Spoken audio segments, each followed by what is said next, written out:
There we go. So you can follow that link. YouTube's pretty reliable. Some people like Twitch, and we're on Facebook as well. Let me actually drop all of those just so you guys can choose.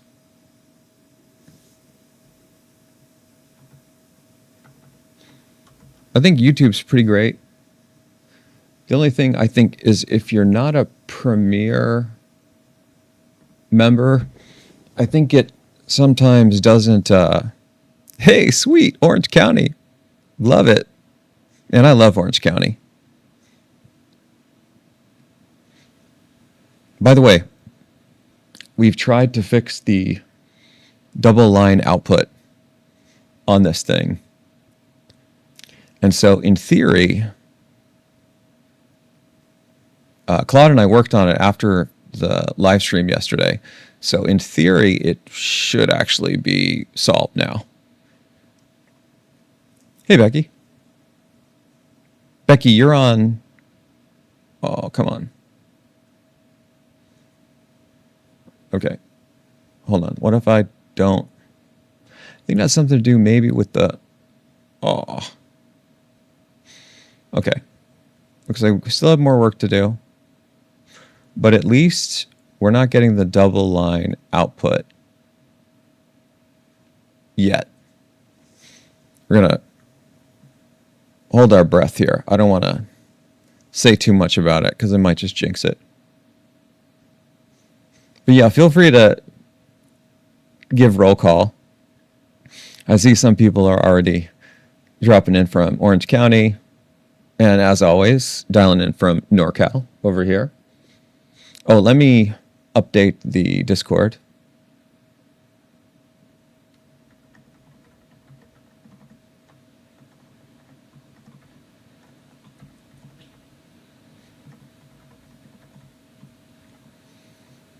And I'll drop all of those. By the way, yeah, yesterday I think we broke 400 subs on our Discord. So pretty excited about that. And I think we got something like 5 new members on YouTube. So, oh, awesome. Thanks, Clint. Clint's saying, I joined your Substack, but I'm wondering about the link to join Discord. And also one other thing. Hey, Elle. Since you said your number one rule, MD, is to never use absolutes, why is this? Oh, for the literals. Yeah, that's a great one. Let's actually... Oh, hey, thanks, Cert. I love that. Thank you guys so much for joining as members. That actually helps us with some of the recurring expenses for like Restream and Opus Clips and Claude and all that nonsense. But this is a great thing to discuss on why we should avoid literals, absolute values in code software. Clint is asking this. Clinton. Yeah, maybe I'll talk about this first while we wait for people to roll on it. So let me see how I can explain this. Okay. One of the most important things in software development, in my mind, is it's not simply... By the way, let me know if the mic volume is good. I actually turned it up quite a bit from yesterday. I was listening to the recording afterwards, and I had to do some major up-leveling. So I think it's better now, but let me know if it's coming in okay or if it's too loud, if I'm clipping or anything. Anyway, so going back to... Awesome. Thanks, Vic. And while I'm explaining this thing about the literals, feel free to drop in where you guys are dialing in from. I always, especially if you're new, I just love to know where people are coming from. I know like 50% of you guys are from the US, but different places in the US is interesting. And it seems like we've got a pretty good audience from Western Europe and then Australia, United Kingdom, stuff like that. But yeah, feel free to share. Okay, so going back to why we should avoid literals in code. All right, so let's go over here and let's look at this. Now, here's some code. Now, you'll notice that in the test code for GCC, there are literals, and mostly I let that slide because it's sort of like Claude seems to think it's significantly more work to actually... Oh, awesome, cert. I've been to Delhi, by the way. Romania. Wow, yeah, that's awesome. I haven't been to Romania, but I have been to India a couple times. I did some software engineering teaching over there I think I visited for like 3 weeks or something. And let me tell you, it was hot. I think I went in like July, and oh my goodness. The temperature plus the humidity was... I spent some time in Chandigarh. I think that's where I was. Sorry, a little tangent here. Chandigarh, India.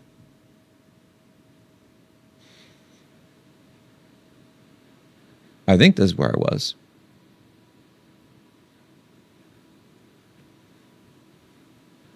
Yeah.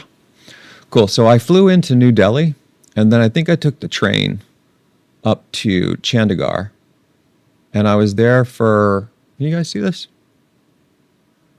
was there for about 3 weeks. And I was actually teaching software engineering principles, specifically on how to build large-scale software in C, C++. Hey, Verg, thanks for joining. I love that. This just warms my heart. And I went out there, I think, in July. And oh my gosh. So it was over 100 degrees Fahrenheit. And I lived in Arizona for a while. So, okay, sweet.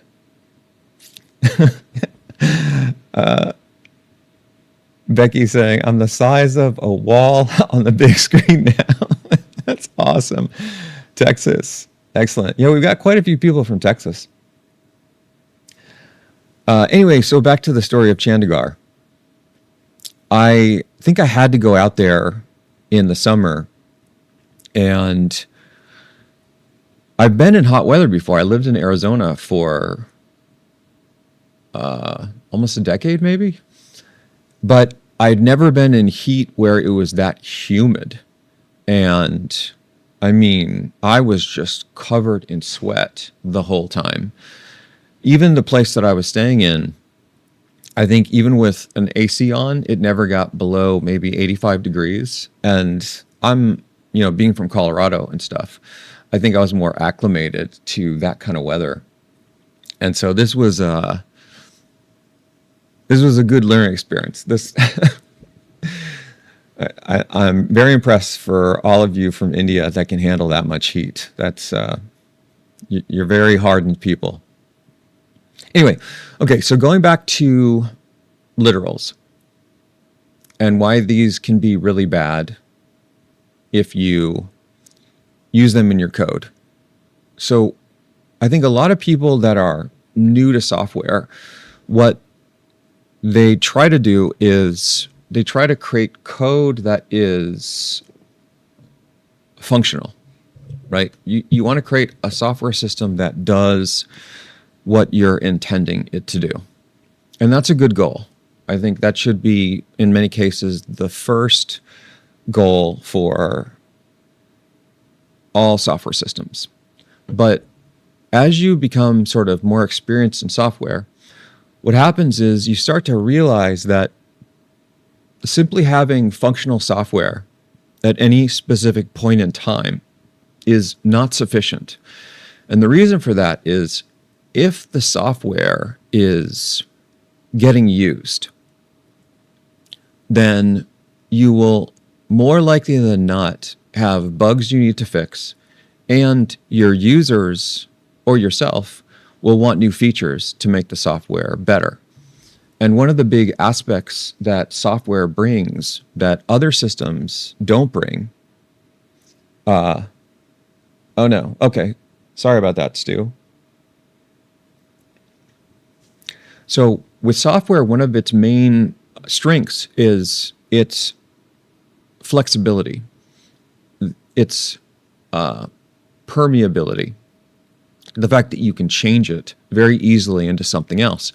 And most industries are not like this. Specifically, anything kind of in the physical world is really locked down into kind of the physical representation. So for example, when I was at Intel for 13 years or so,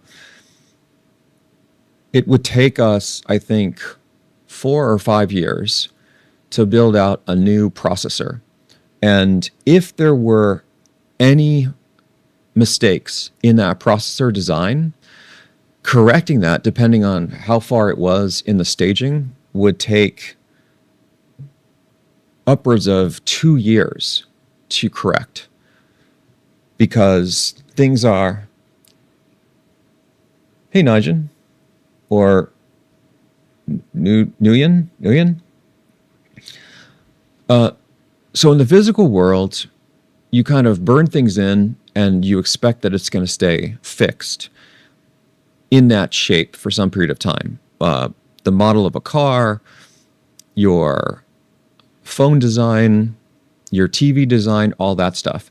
But with software, because it lives in the virtual world, the ease of iteration is one of its biggest strengths. And this is also why I think software has kind of taken over the world, because it can adapt very fast, right? Like I can have something new and fancy in GCC in 3 or 4 hours, whereas, hey, thanks, money. Whereas trying to make these types of changes in something more physical could take 100x more time. All right. So one of the key superpowers of software is its ability to be flexible, its ability to change. And as you build more and more software systems, one of the most obvious things that kind of jumps out at you, at least for me, is that these systems are going to want to change if people are using them. Like there's a saying that I have that the only software that doesn't change is software that's not being used. So if you get a piece of software that you're not seeing changes in the code base, it's probably because nobody is using that software. And that's even true for cases where you have the piece of software and it's complete. Like, not that I believe in such a thing, but let's say that you build a piece of software and it turns out that you actually are done. I guess maybe for classical mathematical problems or something, like if you're just building the concrete specific design elements, then maybe once you get those right, it won't change. And then maybe you're done. So like the calculator app, I guess maybe is a good example, right? We get this baby coded properly and we have all the core calculator functionality, then we're done. But not really. Because even in this case, what can happen is the core functionality can be right, but the ecosystem around that calculator app can change underneath it. This is happening all the time because operating systems are advancing, libraries are advancing, browsers are advancing, and each one of those updates has indirect effects on the existing software. Sometimes if it's done elegantly, like it's backwards compatible, you won't have to make these changes, but a lot of people don't always follow this rule because supporting backwards compatibility can be somewhat challenging. At Intel, we tried really hard to not break backwards compatibility to things like x86, but there would be cases where if you wanted more advanced functionality at the hardware level, things like gather and scatter or vector operations, then you would have to change the original application to use those newer fancy things like SGX, all that kind of stuff. So the point is that all software that's being used is likely going to have a lifetime where it'll continue to change all the time. Now we go back to the literals.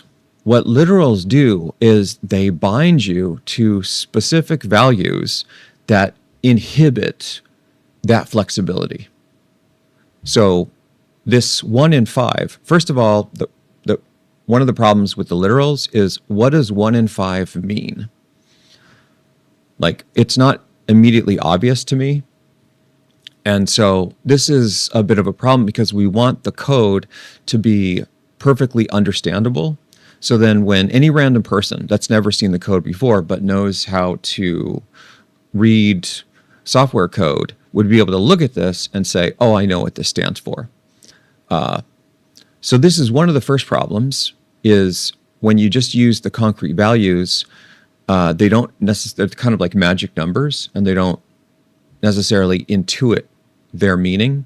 But the bigger problem is that you're bound to a static data point. And so when these numbers need to change, like this number needs to change to 6 or 12 or something, you then have to go through the code and, hey, Dark, you go through the code and figure out where all the 5s are and change them. Yeah, that's okay. We're actually just talking about literals in software real quick before we get into the AI boom stuff. Clinton had a question about my number one rule on never using absolute values. So when you use these absolute values, first we have to go and find all the 5s. But here's what makes it even more tricky is, what about 5s in the code that means something else? So you have this 5 here, and in this case, maybe this has a constant meaning, but maybe we go into some other file and there's another 5, right? Like maybe that's a bad example, but you can see that, again, test code, I kind of give up just because it's so painful yelling at Claude constantly. But for any of the actual core system, I try to make sure that all the literal things are going to be stored sort of in these JSON blocks outside of the code. Anyway, let me see if I can show you some sections that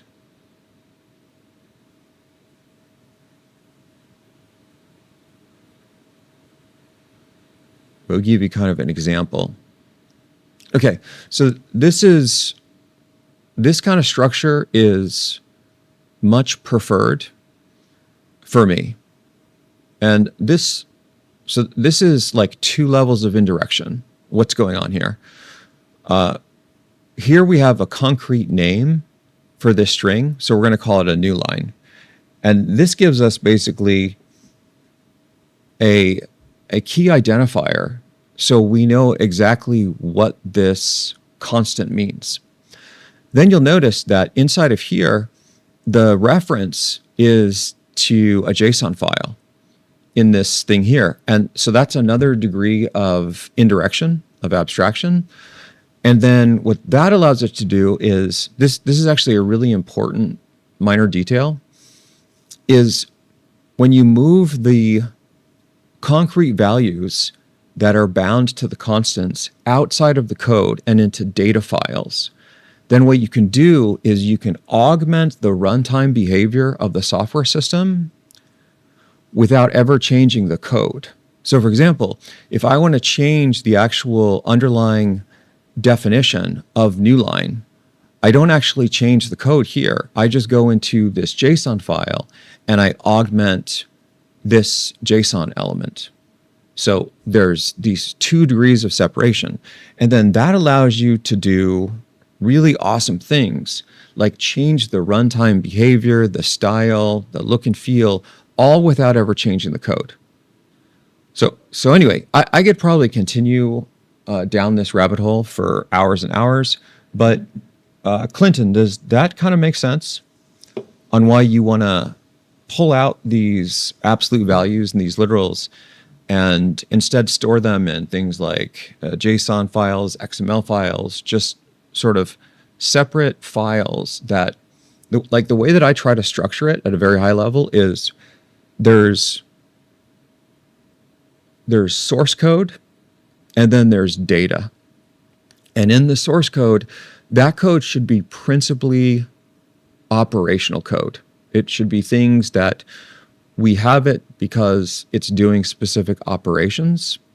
And then the data files are the things that basically have everything related to data that feeds into those operations that then drive the system.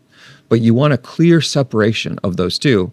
And then by having that separation of the data out of the source code, it allows a very dynamic updating nature of the software system without ever rebuilding the binary.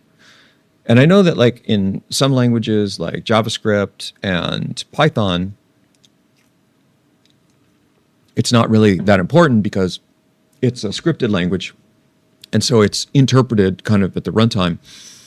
But for really fast systems that live in the system software, so things like operating systems, browsers, any of the actual implementation of the neural nets for the LLMs and SLMs, where you need the performance to be extremely fast, you really want to have that separation of data from the code.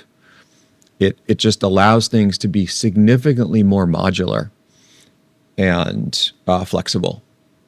So for example, in Notica, at some point, maybe I'll show you guys the Notica code.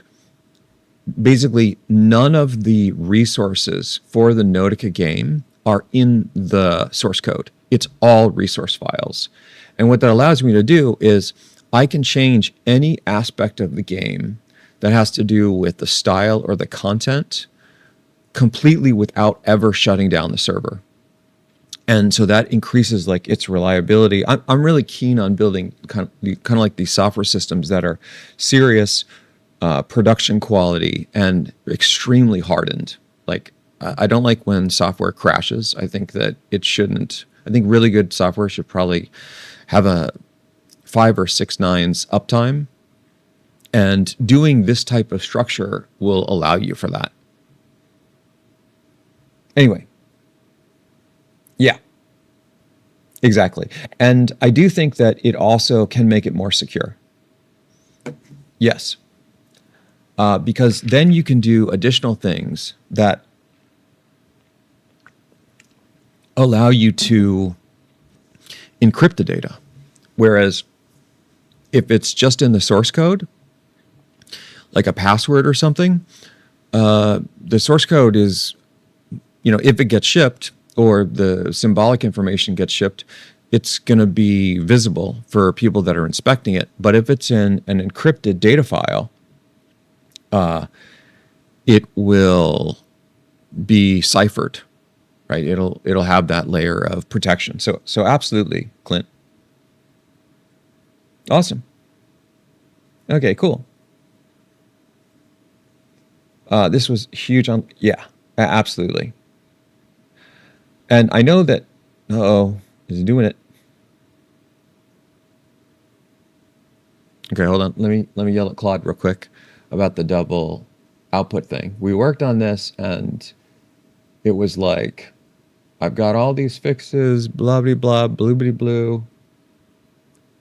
And no, you don't, buddy. Okay, hold on. All right. I'm just taking a quick screenshot of this.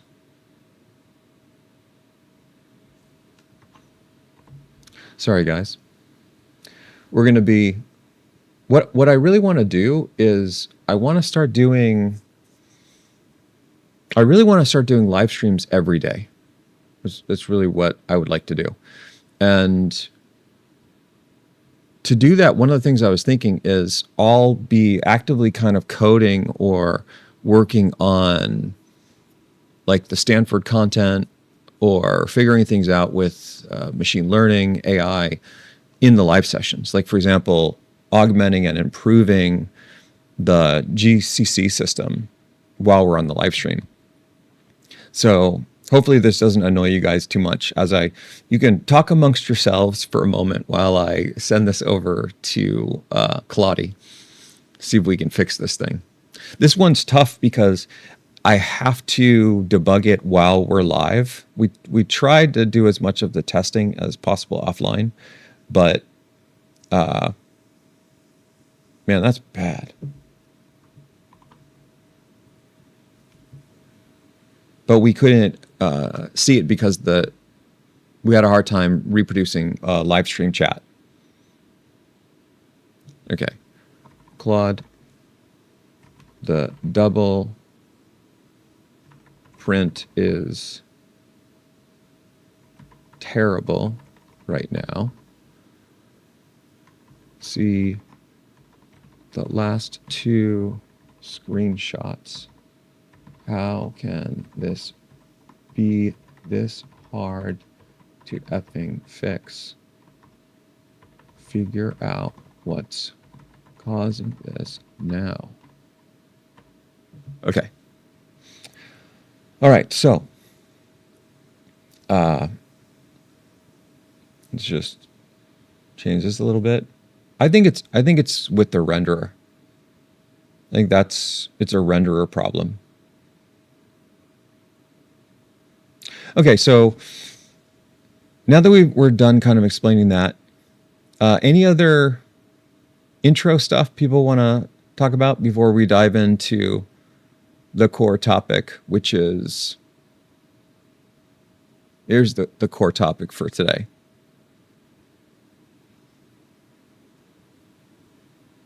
This guy. I saw this on one of the channels that I follow, and I got just super excited about this. So I want to read this to you guys. And we can all deliberate on this, and then I'll share with you kind of what I think. So the post is from this artificial intelligence channel. Reddit user explains how LLMs have improved so rapidly in just a few years. And then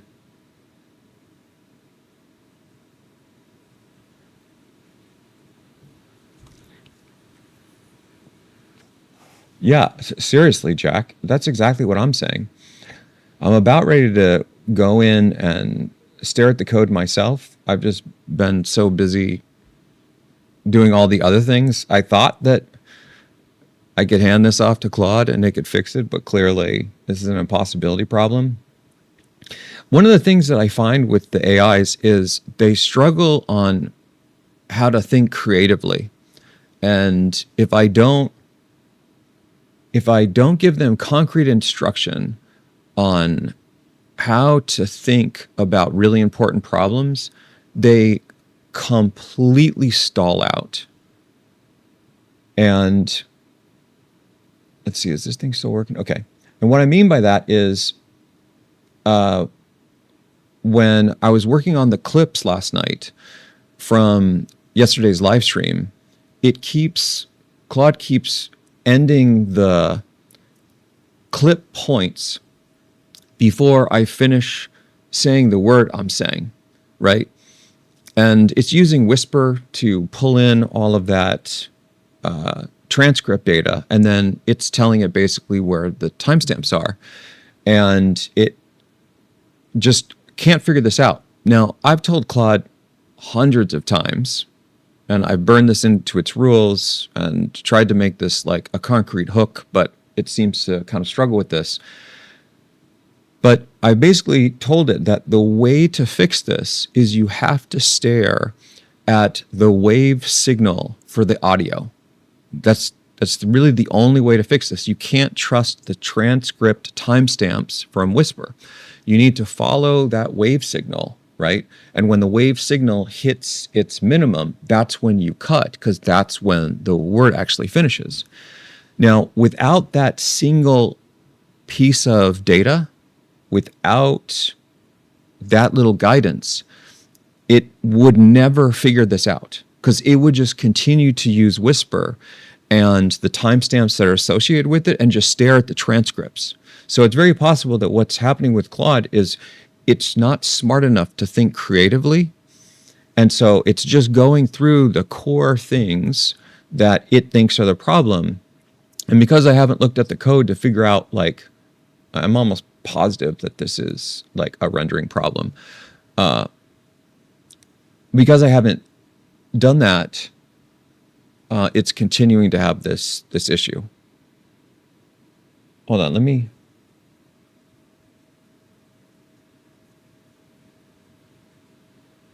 me see one thing here, guys.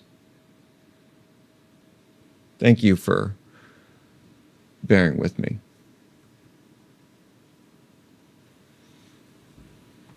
Okay, Claude. It's happening when input is coming in and the horizontal bars disappear.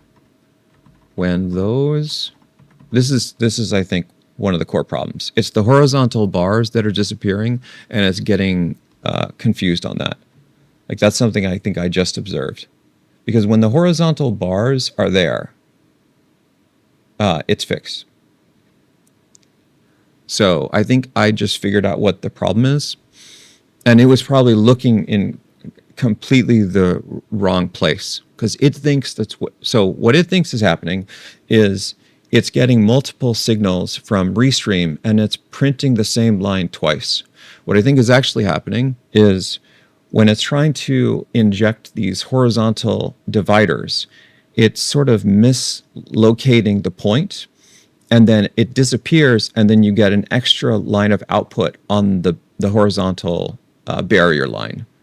That's kind of what I think is going on here. So let me give Claude a clue about this, and then we'll go into this topic of how LLMs have improved so rapidly. So what you guys can do while I give some guidance to Claude is drop your top thought on why you think LLMs have improved so rapidly in the last few years.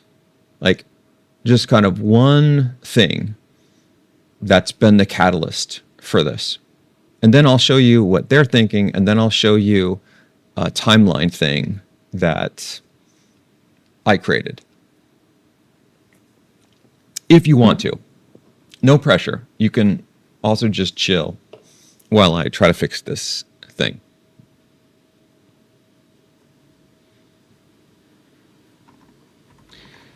Here's the problem. When you move the input text up, sometimes you are dropping the horizontal line placement. when you do that, you create double lines for where the horizontal line was.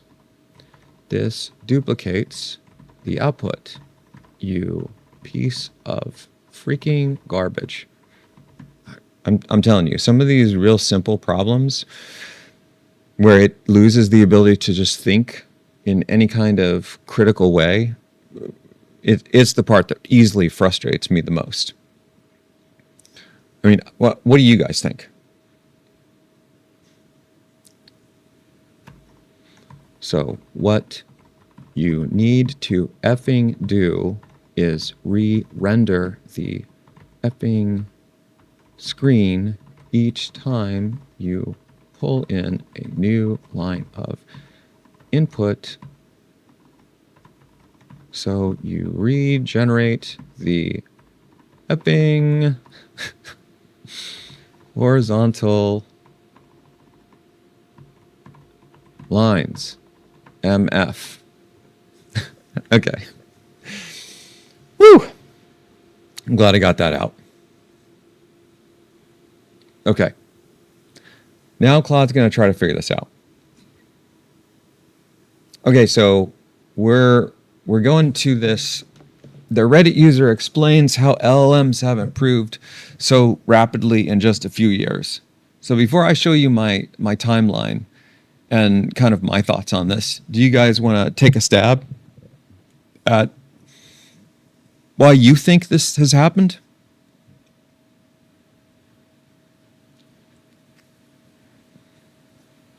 I'm going to move this over here.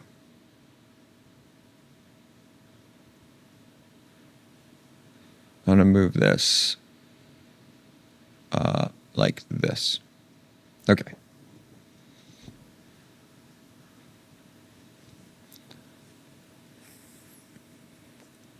Okay, so we're getting some cool answers. Random saying because of university research funding. Okay, I love that. I do actually think that this is one very specific reason for it. I would actually go a little bit deeper than that, random, but your line of thinking, I think, is fantastic.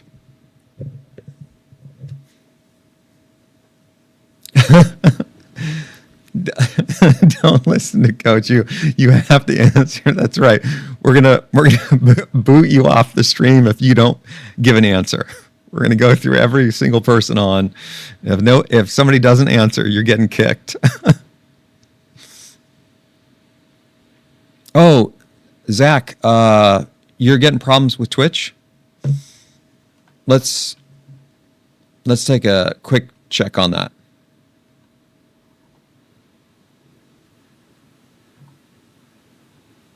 Okay.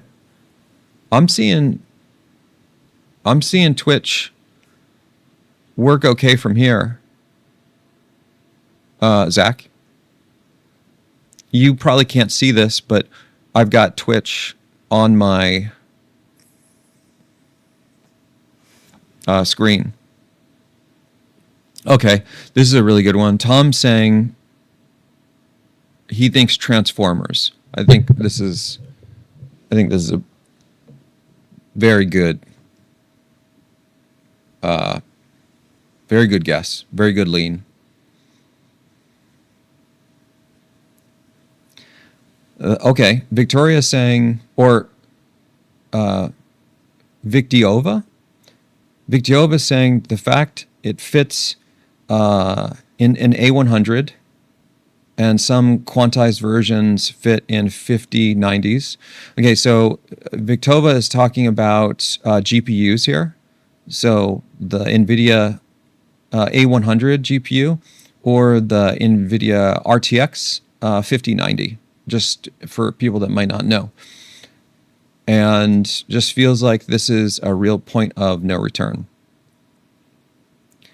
I definitely think that the advancements in GPUs is a really big part of it. Whatever it will be, the tech stays in this form for sure. I absolutely agree. If it will be LLMs or SLMs, I actually think, oh, hold on. It thinks it's got the fix, guys. We're going to restart everything and see if it freaking works. So the screen's going to just vanish for a second and then hopefully come back. And we'll keep going through the comments. By the way, these are awesome ideas.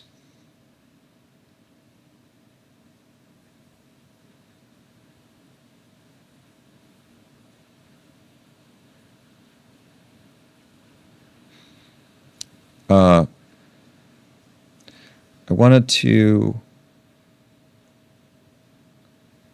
wanted to add on to what Victiova is saying is I also agree.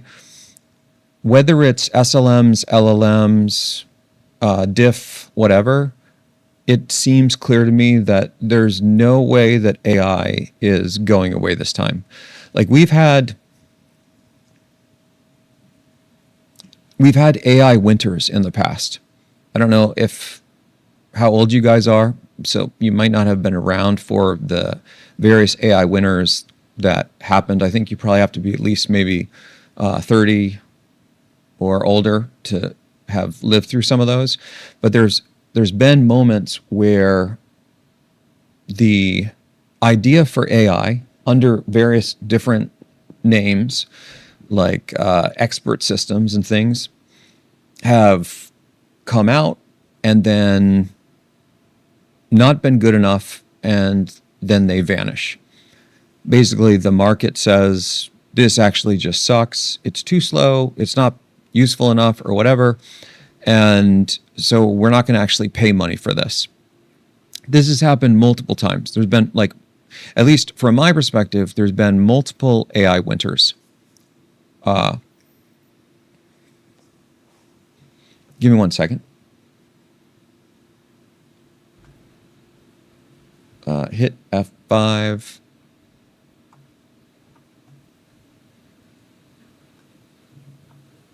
Okay, I'm hitting F5. That doesn't.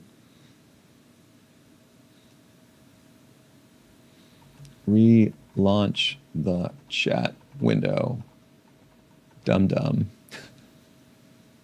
I'm keeping my interaction with Claude off the screen because if it keeps persisting like an idiot, I'm going to start using real swear words, and I don't want you guys to see that. Oh, hold on. Let me tell it that the main GCC is working. Okay. All right, guys. Here we go. Claude thinks for the 300th time that maybe it's fixed this. But what's different this time than all the other times is I actually gave it guidance on where I think the problem lives, which is in the rendering and the... Okay. We don't... which one should we use? I think we'll just use this one over here. Now it can go away. Okay. I have the chat. Now we test this. Chill out, Claude. We'll see if you actually fixed it with the re-rendering. Don't do anything for a second. All right. Okay, so I'm going to go back to the comment on the GPU advances, because this is a really good comment.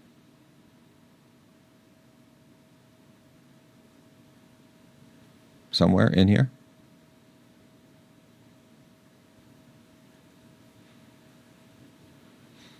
Hey, Tetya, what's going on, man? I haven't seen you in a while. Yeah, getting into power, I think, is actually very important, because if it costs too much power, then we won't be able to support the massive data centers because we'll overload the power grid.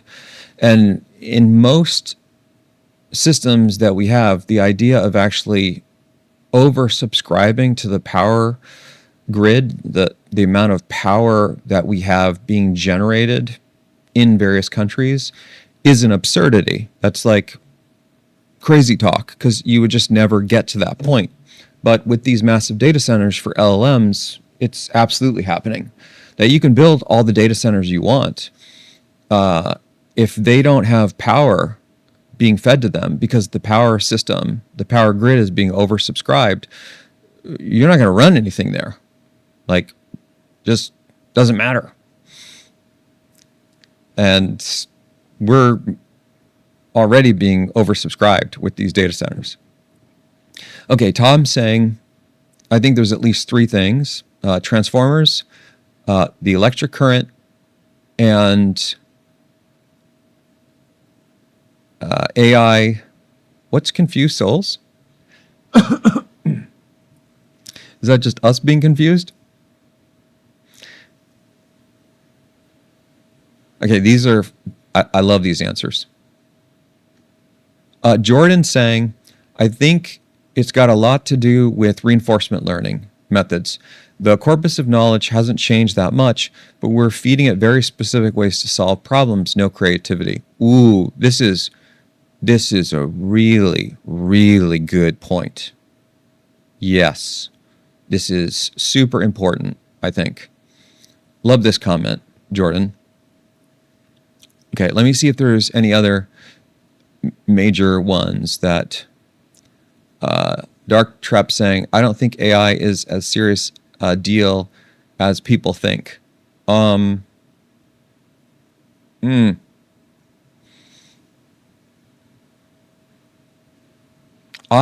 think it's kind of a big deal. Okay. Hold on a second. Claude, your re-rendering is now causing flickers because you are re-rendering when no input is arriving. That is a freaking kludge and should never be done. You need to only re-render when the screen is moving. Dumb. Stop. So what it did is it built a polling model for the re-rendering. I can tell now because that's why you're seeing these flashes. And it's doing this because it's stupid and is trying to put a Band-Aid on this problem without solving it properly. By the way, the AIs will do this constantly. This is one of the biggest issues that the AIs have, is they will absolutely put Band-Aid solutions on trying to solve software problems without solving them the correct way. And the problem with that is you're going to get a lot of UI interference. The bigger thing is it's going to increase the compute envelope from something that can be lightweight into something that is going to be really heavy and taxing, right? So if you guys are seeing this flickering with the chat and GCC over here, that's because Claude now has built a polling re-renderer that's kicking in like every 5 seconds or so. And it's doing this because it doesn't know how to do the re-rendering properly to solve it the right way. So it's doing a brute force fix. This is, I see this constantly with the AIs, and I think it's a really good way to essentially destroy the quality and the efficacy of the software systems. Like, this is why they really can't be trusted to do, I think, world-class software development. Because imagine if you do this type of hack for every bug that you run into, then the overhead that you would be introducing for even something as simple as like a word processing document would be enormous. This is not how you write like production quality software. And no sort of, I think, reasonably intelligent and high quality software engineer would write software like this, right? Any of us would look at this and say, that's a hack. That's not actually fixing the problem. You're just putting a Band-Aid on this. So anyway, let me tell it to turn that stupidity off. Stop doing this polling re-renderer loop, you idiot. Only re-render on window moves, window input changes, and other dynamic events that interact with the screen. Do not automatically re-render every 5 seconds like you are doing right now, you moron. And then what it's going to say to me is, oh, I'm sorry, Goju, you're right. Yes, that's exactly what I'm doing. I built a polling model that re-renders the screen every 10 seconds because that seemed like the easiest way to solve the problem. But that is a kludge, and I shouldn't code kludges. This is also actually why I really struggle with trying to figure out how non-software engineers can build code with AI systems through vibe coding, right? Like, for example, if you're not a software engineer, do you know what a polling loop is? Do you understand like details of these screen renderers, right? Probably not. You know what I'm saying? And by the way, I'm trying to figure out how I could potentially teach people that aren't hardcore software engineers to use these advanced AI systems to build software without having a strong coding or software engineering background. And I honestly don't know how to do it. Like I've been trying to, because I know there's a lot of people on GTT that are kind of new to coding and new to software development, but they want, they have the AI that can actually write code now. And so they want to be able to build software. And I want them to as well, right? You got to kind of look at it from their perspective is if you're a coder, like many of you are, we can create, we are literate in the highest currency of literacy that exists in the world today, which is code. If you can write code, you have an ability to influence the world in significantly larger ways than people that can't code. And I don't love that. I don't want it to be the 1% of the world that controls everything. I want to level the playing field so everybody can do this stuff. But I'm really struggling with this because while I think that you can probably do vibe coding without needing to read source code, kind of, I don't know how you do large scale software development that's production quality without understanding principles of software design. That part I don't know. I think you have to learn that. So anyway, I'm going on a tangent here because of this stupidity. By the way, you can kind of tell now that we were right. It is the renderer. The rendering was the problem because it was because we weren't seeing this problem at all. Oh, I think that the reason why it started to have this problem is it was too much scroll back. Let me inform it about that.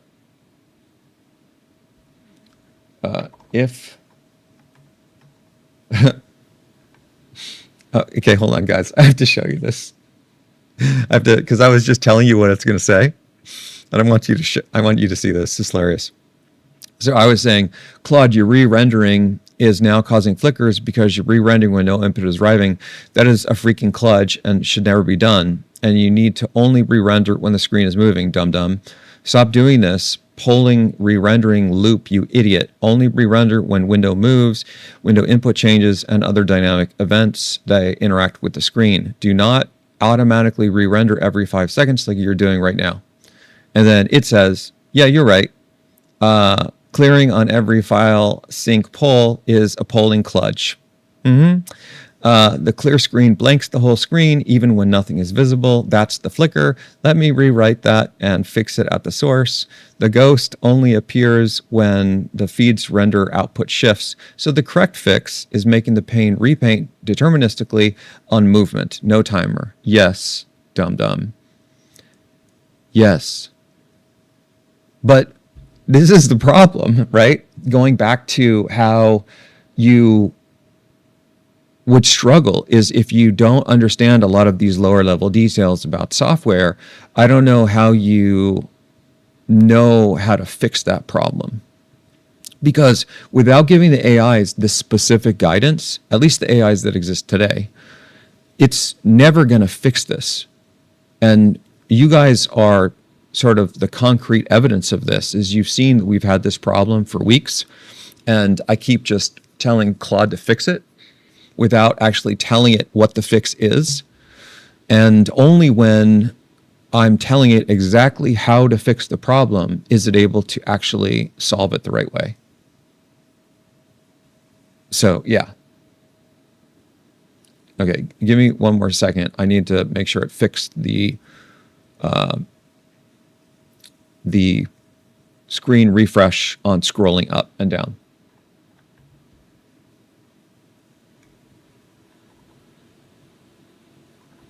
Okay. Scrolling up and down is also causing the horizontal lines to disappear, especially when done quite a bit. You need to ensure that when scrolling is happening, the renderer is kicking in to ensure the horizontal lines appear, and that removes the double lines. Idiot. Okay. Cool. All right. Now let's go back to this AI LLM question. And my apologies for bouncing all around. Welcome to GTT. we talk about a lot of things all at once over here. All right. So let me look at a couple more answers, and then we're going to look at the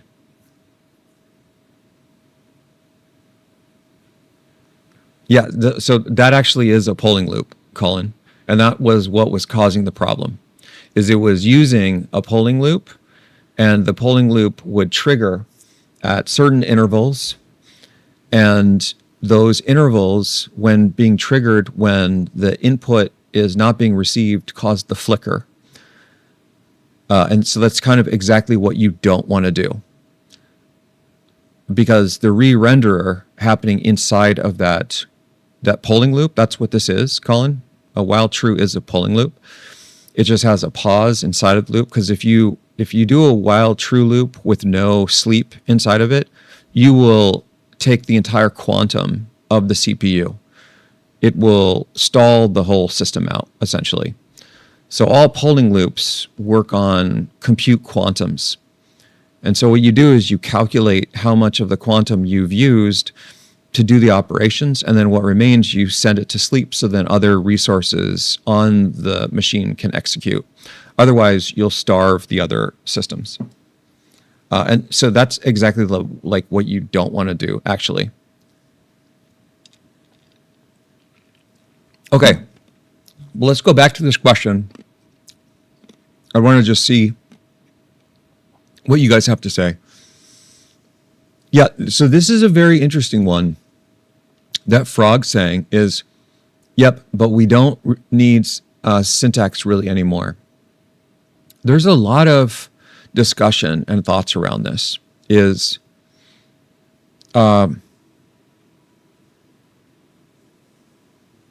syntax is really just a it's a mechanism to express ideas. And does Claude make mistakes on retaliation for your insulting it? I got to tell you, I've heard that Claude will give a lot of pushback to people sometimes when they're insulting it. People have told me that like Anthropic will just shut down, like Claude will just shut down actually. But at least for me, I think maybe I don't know if it's because I'm on the max plan or if it knows that I kind of know what I'm talking about, but it just takes the punches to the face with me.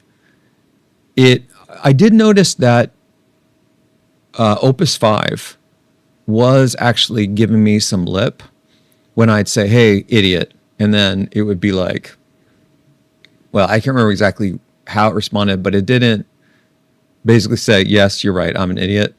My bad." It kind of gave me some lip pushback. But at least with Opus 4.6 and 4.8, I never really see that. But I'm real curious if you guys see that. If any of you use Opus and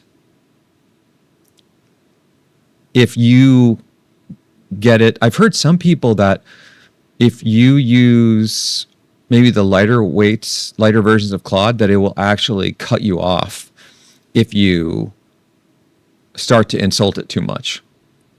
And I got to tell you, my insults to it know no bounds. I will get pretty I'm being in super polite mode while we're live. Anyway, let me look through some more of the comments and see what we got. Maybe we've fixed this issue. And then I'll show you the graph that I created for why I think this has happened. So here's Victiova's comment about the GPUs, and the final comment about whatever it will be, the tech stays in this form for sure. Yeah, I think that language models minimally are not going to go anywhere. I do think we're going to have a shift for small language models. I think one of the large, maybe one or two of the LLM providers will probably survive, but it's not going to be the panacea that I think they think it is. And most of us are going to be using SLMs for the day-to-day because we don't need the full strength of like generalized AI intelligence that's costing us a huge amount of money when we can get away with something that's more specific.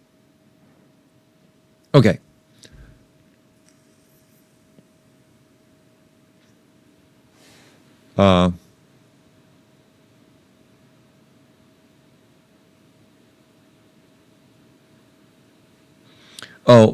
Mr. Oshia, we are asking on why we think LLMs or AI in general has improved so rapidly. What are the key reasons for this? And some people are saying it's because of transformers. Some people are saying advancements in GPUs. There's this really awesome comment right here by Jordan that has to do with reinforcement learning methods. I think that's a very big one that's overlooked by a lot of people. And I absolutely agree with this. I thought transformer was the electricity thing when you said it, but maybe it's something else. Yeah, transformers are... Oh, it's a little confusing. Yeah, I mean transformers not in the transformer power grid transformer, but transformers in the neural network transformer, which is the evolution kind of long short-term memories. But so that's what I think people are. Okay, yeah, there's some confusion here. So, and it's even more confusing because we're talking about power, and transformers play a role in that space. So what I think the prior comments were saying about transformers is the invention of the transformer architecture for neural networks. So with that, let's look at this diagram that I came up with. Okay, let me just see if there's any other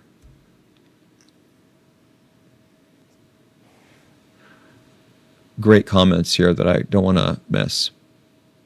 Hey, Jonah. Oh, excellent. So Jonah's saying that the Aux Alpha, more confirmation that it's a GLM Chinese model.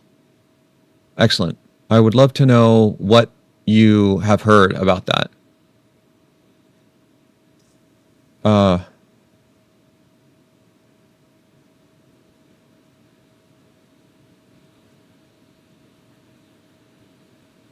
Okay, cool.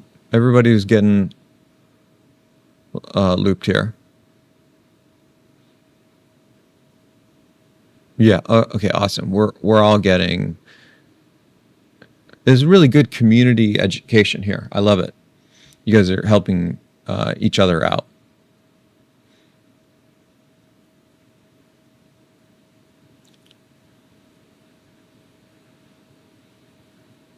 Okay. Perfect.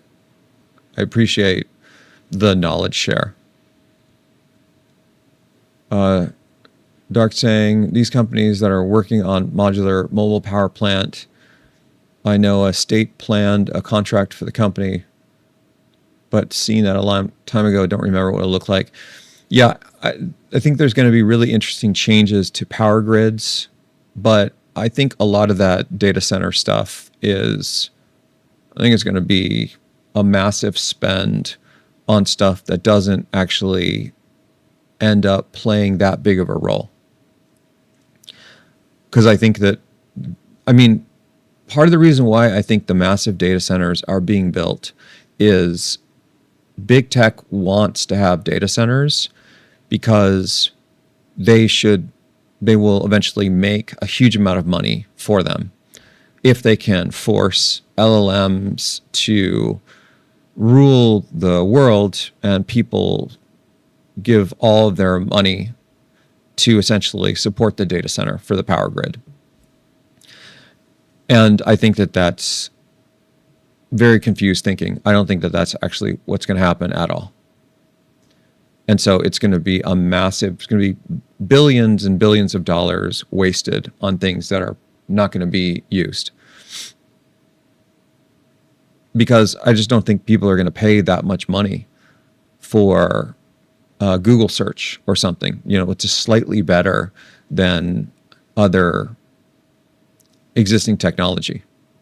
Like if you can get the fidelity of the LLM at 90% of what the LLM can give you, but it costs you nothing and it's extremely fast, I think a lot of people are going to go for costing $0 with 87% goodness versus $2 with 100% goodness. Especially if it's something really simple, like give me some details on some historical event or something. Okay.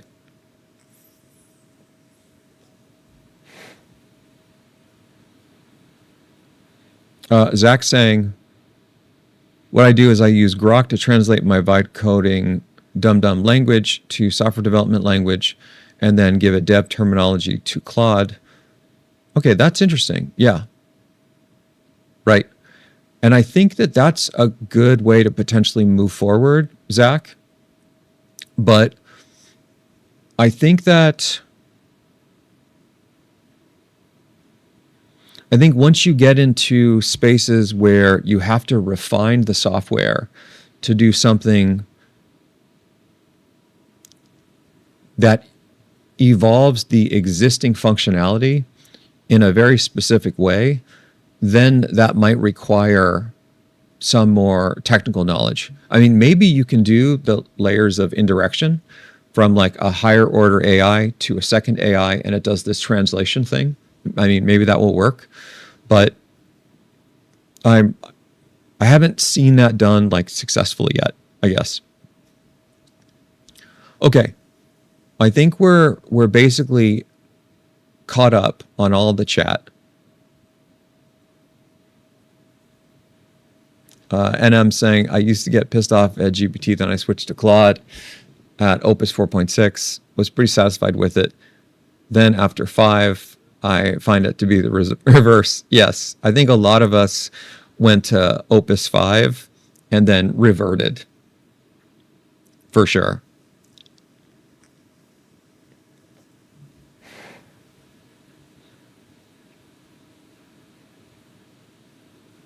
Yeah. And Colin, polling loops never get exited, essentially, just as an FYI. So you'll still do like the while true, and the polling loop is kind of what keeps the program running. But what you want to do is make sure that you have a sleep in there, so the loop doesn't just run without giving some of the CPU quanta to the other like resident programs.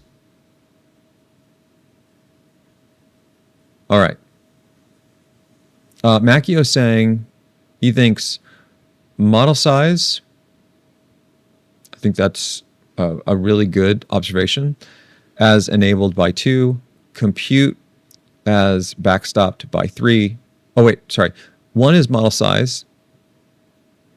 2 is compute as backstopped by 3. 3 is access to structured labeled data and mass. Interesting. I think model size for sure is a factor. I do think that compute has evolved significantly. And then labeled data, we do have a lot more of it, but there's still a huge amount of data that's unlabeled. I would actually argue that self-supervision has come in and played a little bit more of a role.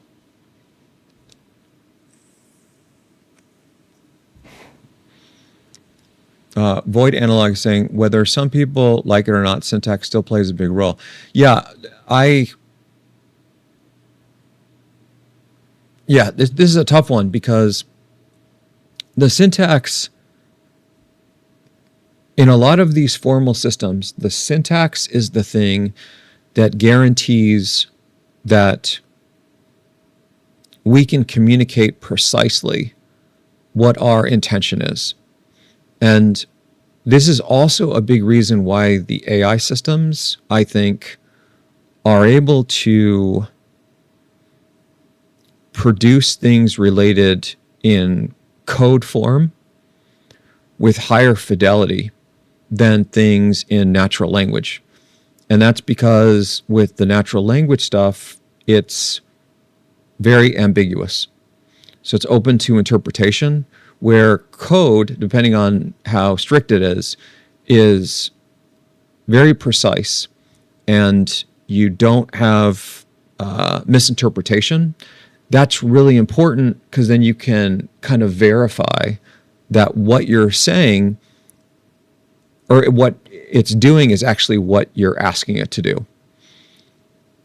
And this is a big reason why I think that the AI systems for hard science problems have the ability to do like a lot better than AI systems that are working on soft science or more ambiguous spaces.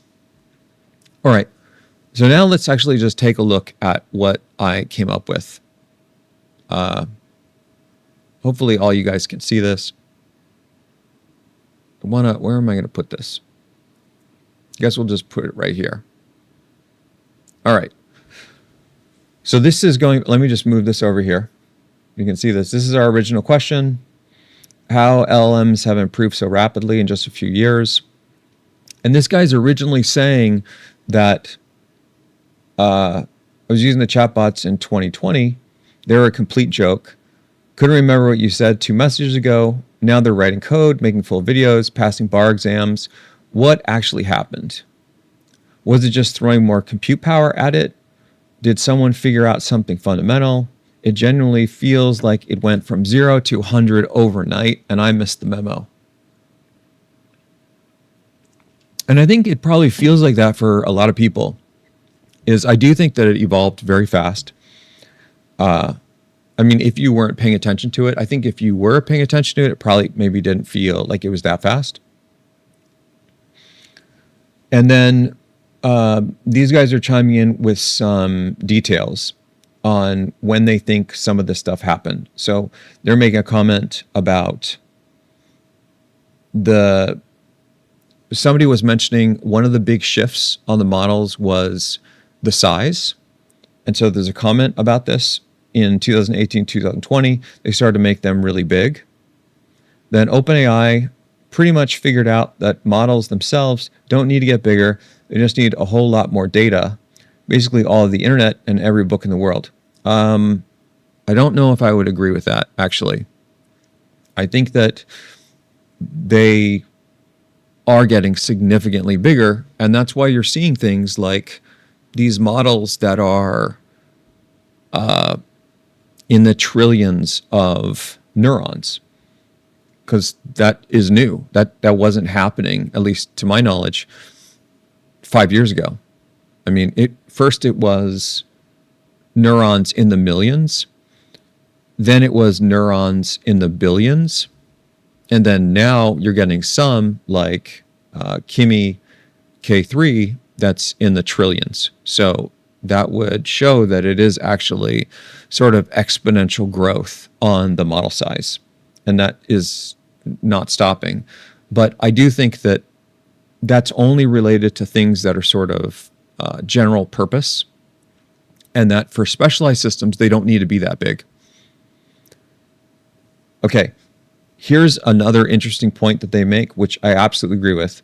2020-ish, they figured out reinforcement learning with human feedback. Okay, RLHF, which makes a base model something that can hold a conversation and can be trained as an assistant. This is a very important breakthrough that someone was mentioning over here. Is their reinforcement learning is improving things quite a bit. And one of the key things that you get a lot of help from on reinforcement learning is when you're working in a hard science problem, things that are like games or software code or things where you have sort of known measurable ways to check the output, then you can much more easily improve the AI system through that reinforcement learning feedback, because you essentially have a reward system where you have a known goal or a value, and it can be measured against how close you are to it. This was one of the main things that was happening at DeepMind, right? DeepMind is really well known for their reinforcement learning work. And this is why they would do things like the Go Alpha, I think they did some video games. Do you guys remember these video games they were looking at? Dota 2, maybe? Something like this. I can't remember, but basically a lot of the work that DeepMind was doing was related to advances in reinforcement learning. And what's good about reinforcement learning is the system is improving itself as it's functioning dynamically. That's continuous learning. And this is, I think, a major piece that helps unlock things, moving them forward. So let's continue. Then they say they figured out chain of thought, basically giving models pen and paper to work with. And we got reasoning or thinking models by late 2024. All of today's truly intelligent models use thinking or reasoning modes. Okay, this is the part that I actually have maybe the most difficulty with, because they do have kind of like these reasoning modes, but the way the things like chain of thought or other formal mechanisms to ensure they're reasoning properly are not being done exhaustively. And so there are these gaps. Now, I'm trying to be super fair here, because there has been significant improvement in the reasoning. It is something that they have added, and it does improve their fidelity quite a bit. But this is the piece that I think is really an open problem. And it has to do with sort of the deterministic AI piece and how to essentially improve them in a way that is like more exhaustive. This is like one of the areas that diff can help with quite a bit. But getting like full exhaustive reasoning is, in my mind, probably an open problem that is far away from being solved, just because it's way too compute heavy. Let me see what I might have missed here on some of our chat.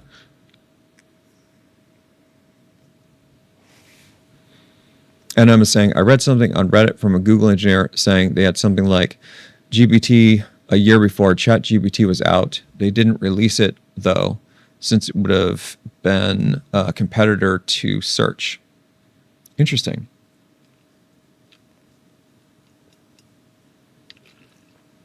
Yeah. I still kind of struggle with whether the AIs will be used as like a replacement for search. I kind of feel like it's not super helpful, because the search that we have right now is, okay, like if we're talking about like Google search, it's super fast, it's very lightweight, and it doesn't allow you the traditional search, right? Like Google or Bing or something. It doesn't allow you to do sort of a detailed walk-through steps in the search where you can kind of iteratively cascade the question and it gets richer and richer. Whereas the AIs can do that. Yeah, so 100%. But hear me out, guys. I totally hear what you're saying in that it's replaced search. But the thing that you're maybe not considering is that a lot of the cost that is being accrued for the search with LLMs is being subsidized by investors that are paying the bill for that search, because that search is not free. That search is expensive. It's much more expensive than the traditional search. And the investors are basically saying that they're not going to subsidize this anymore. Other people have to pay for it, right? That's why they're trying to make the companies go public and IPO. So then the public can pay for this outrageous power bill for the LLMs, right? And that's the part that I think is not going to fly. Because when you get the actual price difference between a traditional search that is just like a database lookup and it's pretty good, versus these really detailed LLM searches that cost you $10 or something every search. Like, think about this for a second. Imagine if you actually had to pay the bill for the actual search that was being performed. instead of getting it for free. So every time you do a search on the internet, you have to pay $10. Are you going to pay $10 for a search like that? I think you're probably not. I mean, maybe if you're super wealthy, then you'll just be like, whatever. But I think for the average person, they're not going to like pay $10 to figure out where the Taco Bell is, right? And right now you're getting all that for free, but it's not free. It's actually super expensive. And the only reason why you're getting it free is that the investors are basically paying the bill. And if you continue to use LLMs for this, then the costs will remain astronomical. That's one of the main reasons why LLMs are sort of not the right solution here, is it's too much of a power consumption for such simple tasks that I think that for more important things, like let's say creating software or maybe creating music or images or video, that is a new behavior that is, I think, potentially worth the investment because it's super expensive when done the other way, right? I think it really is, like what's really interesting about this is a lot of this has to do with the economics of those disciplines. So if you look at the economics of doing a traditional database search for just looking up data, the traditional way is super inexpensive, and the LLM way is super expensive. It's 1,000x more expensive. But now if you look at the case where you use LLMs to do more advanced reasoning or complex work, like creating a song or creating a picture or creating a video or creating software, those are very costly endeavors. It costs a lot to pay for a software engineer. And even in the cases with the LLMs, even with them being significantly less expensive than a software engineer, what we find is they can't do some of the very basic reasoning, and they tend to forget the stuff that you just taught them yesterday. They constantly kind of have this back and forth where they devolve and become dumb again. Whereas a normal software engineer doesn't do that. The normal software engineer, you learn the thing from yesterday, and then today you remember, oh, don't make that same mistake. But the LLMs don't. So now it becomes a little bit of a wash. If you spend the majority of your time retelling it all the things that it supposedly needed to know every single day, what I think happens is you end up spending so much time just trying to reestablish the rules that the forward progress becomes negligible. Which is why I think that using AI as prototypes and MVPs, minimal viable products, sort of demoware, they can be really useful.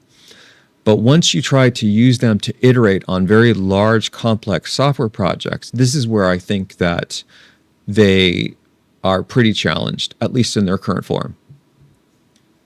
Anyway, a lot of this has to do with kind of knowing a lot more of the deeper details on the economics of these systems under the hood. But so now, my take on this, on how things evolved, is I think that it's partially with what's covered in this diagram and then one other key element. But let's take a little bit of a break now, because we've been going for an hour and a half, and I need a quick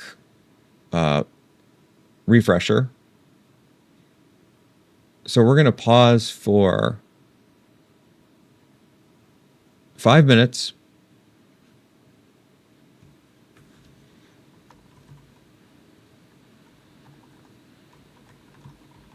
And then go again.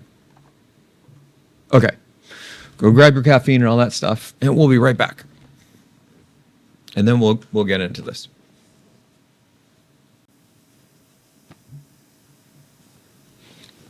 Okay. We are back.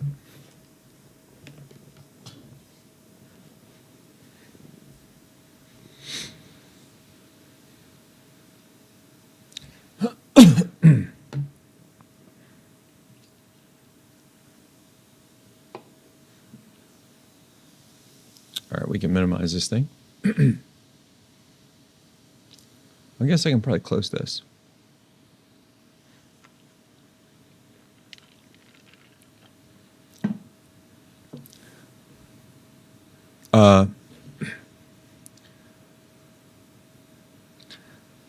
Zach, for searches using Google search, but not like Gemini search, I think that it is fractions of a penny.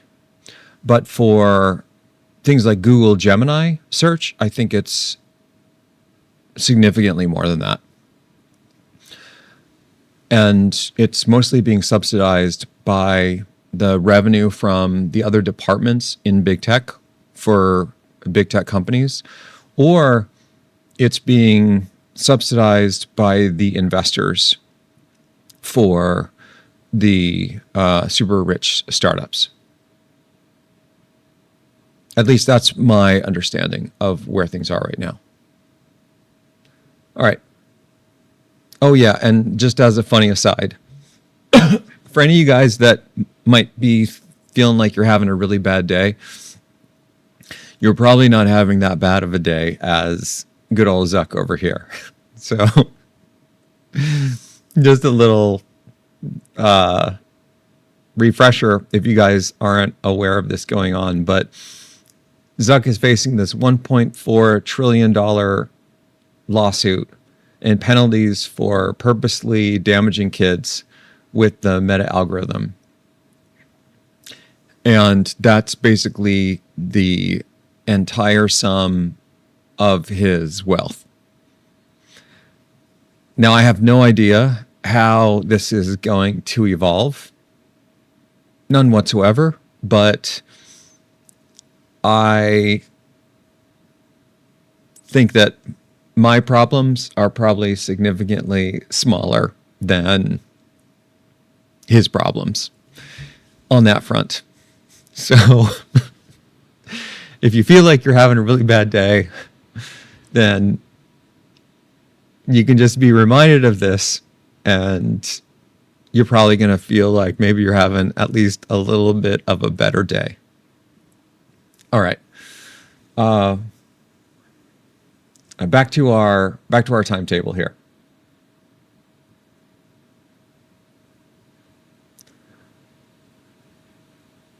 All right, so I'm going to kind of walk you through some of these advances. We don't need to go necessarily through all of them, but I thought this was pretty cool on coming from maybe the beginnings of neural networks to where we are today.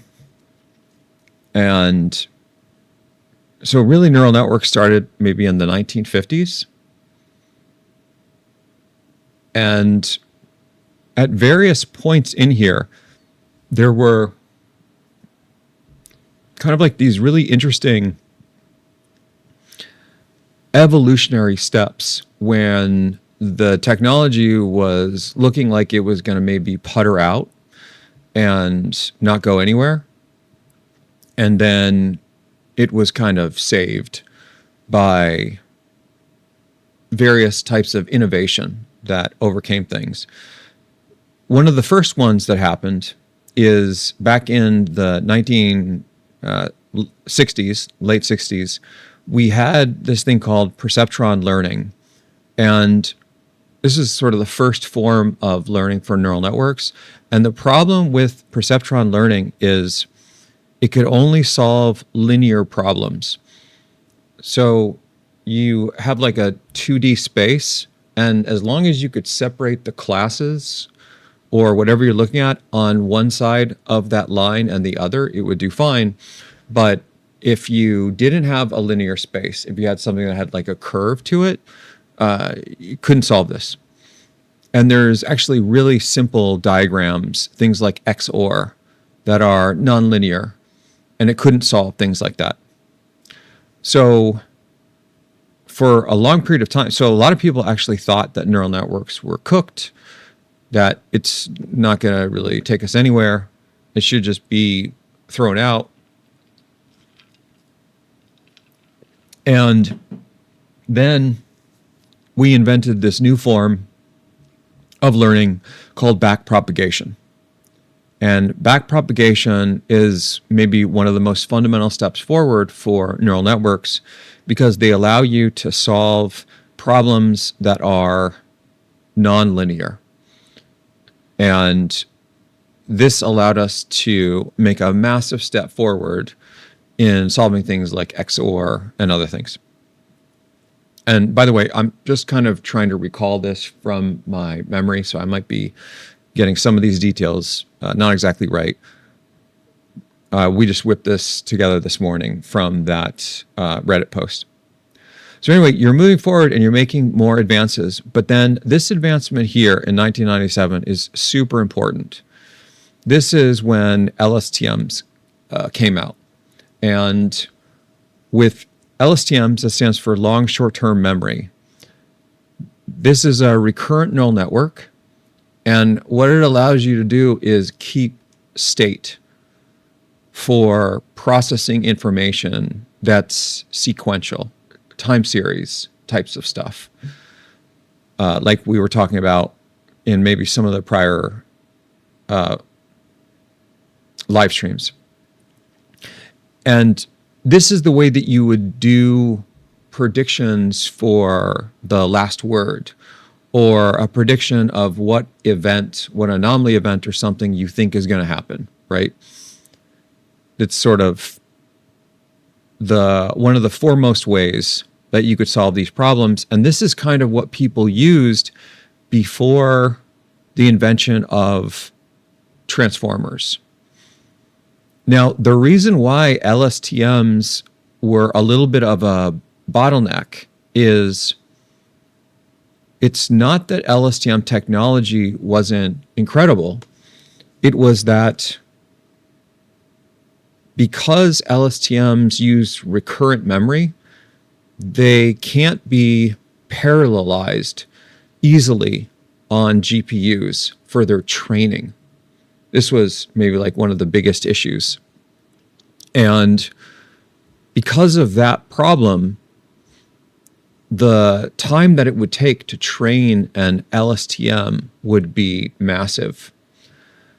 Whereas training other feed-forward neural networks, like convolutional neural networks or other things, this would be significantly faster because we made this discovery that you could train neural networks on GPUs.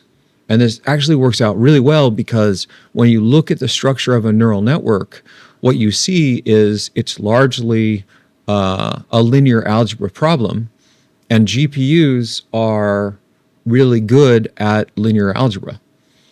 So this discovery, I think it happened from maybe some professors and postdocs at University of Toronto. I think Ilya was part of that discovery, as well as Jeff Hinton and other people. And that's a big reason why things took off, is the realization, because before this observation was made, almost everybody was doing training of neural networks just on CPUs. In fact, when I was starting to get involved in neural networks back in 2007 or something, right around here, all the training that I did for my neural networks would happen on CPUs, not GPUs. And it was slow. It was a lot.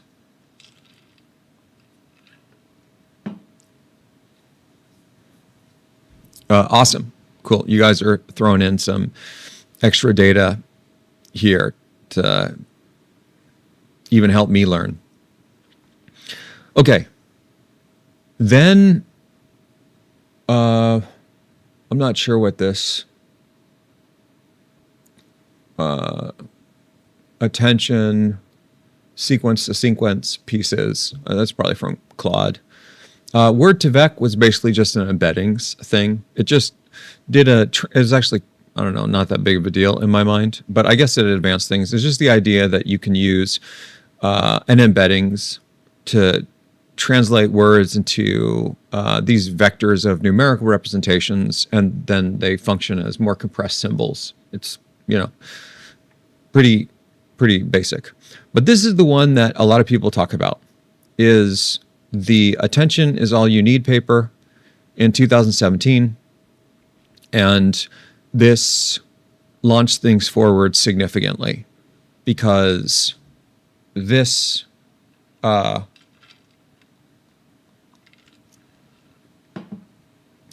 this opened up the opportunity for sequence-to-sequence models to be trained on GPUs. This is the major thing that happened with transformers.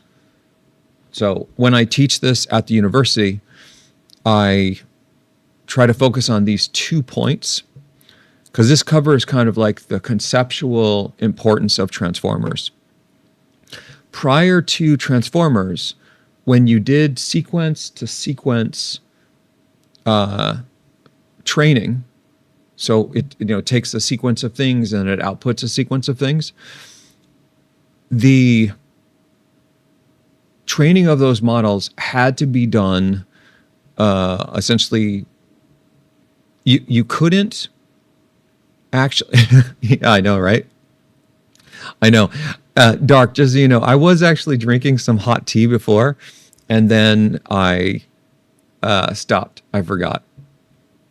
After this live stream, we're going to wrap up here shortly, and then I'm going to go get some more hot tea. I'll drink that, and then maybe I'll go live again.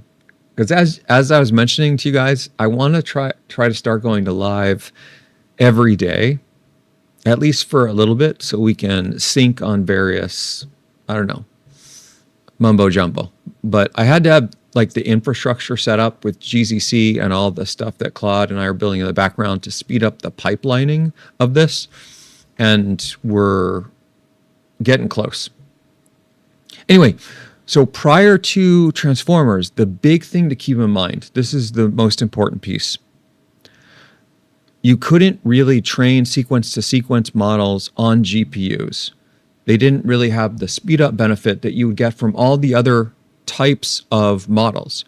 And by the way, I was doing a huge amount of work on time series related things during this period of time.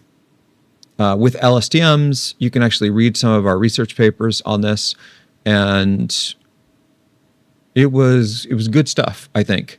But a lot of people weren't doing too much with sequence-to-sequence models because the training was slow.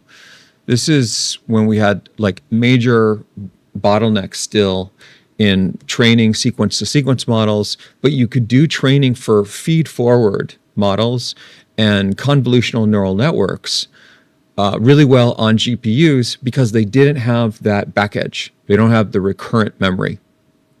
So a lot of people were looking into that. That's why you got things like AlexNet and a lot of these image processing things, because they didn't have the sequence part. It's just a single artifact. But then when transformers came out, then that opened up sequence-to-sequence problems to be trained on GPUs. And this was maybe one of the biggest breakthroughs to launch things forward for LLMs. This was it. And like, I remember Jensen Huang having this, I don't know, keynote address about how the biggest thing, I think it was in 2017, it was like the two biggest things that he thought were massive for the year were machine programming. I can't remember, he didn't call it machine programming, it was something else, but he was saying this is one of the most important breakthroughs. And the other was transformers. And with transformers, I think because he was interested in machines writing code, because obviously I think that's huge, right? I mean, that's my main focus.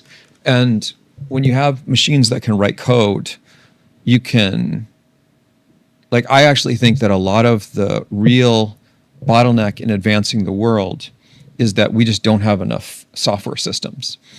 And if we can develop software systems significantly faster using AI, then the rate of progress will accelerate massively. And I think we're seeing that, right? I think people are, right now it's still kind of flimsy, you know, and some of the vibe coded systems are a little kludgy, but we're doing so many things that were just completely impossible just 5 years ago, right? At least that's my perspective. What do you guys think? So anyway, Jensen Huang was saying that he thinks, this is a keynote for NVIDIA or GTC or something, the advancement of machine programming and transformers were huge. And the big thing with transformers is it was that you could do sequence to sequence on GPUs, and NVIDIA is the front runner for GPUs. So part of it was a little propaganda, but another part of it was it was true. It was right. It was a really big deal. Oh yeah, I know. Yeah, I I really appreciate that, Jack. Here at GCC, I think of the compiler. Yeah, and so its name over here is the GTT Control Center. That's GCC, and that's probably I couldn't think of a better name for it. So maybe if we brainstorm on like the Discord or something.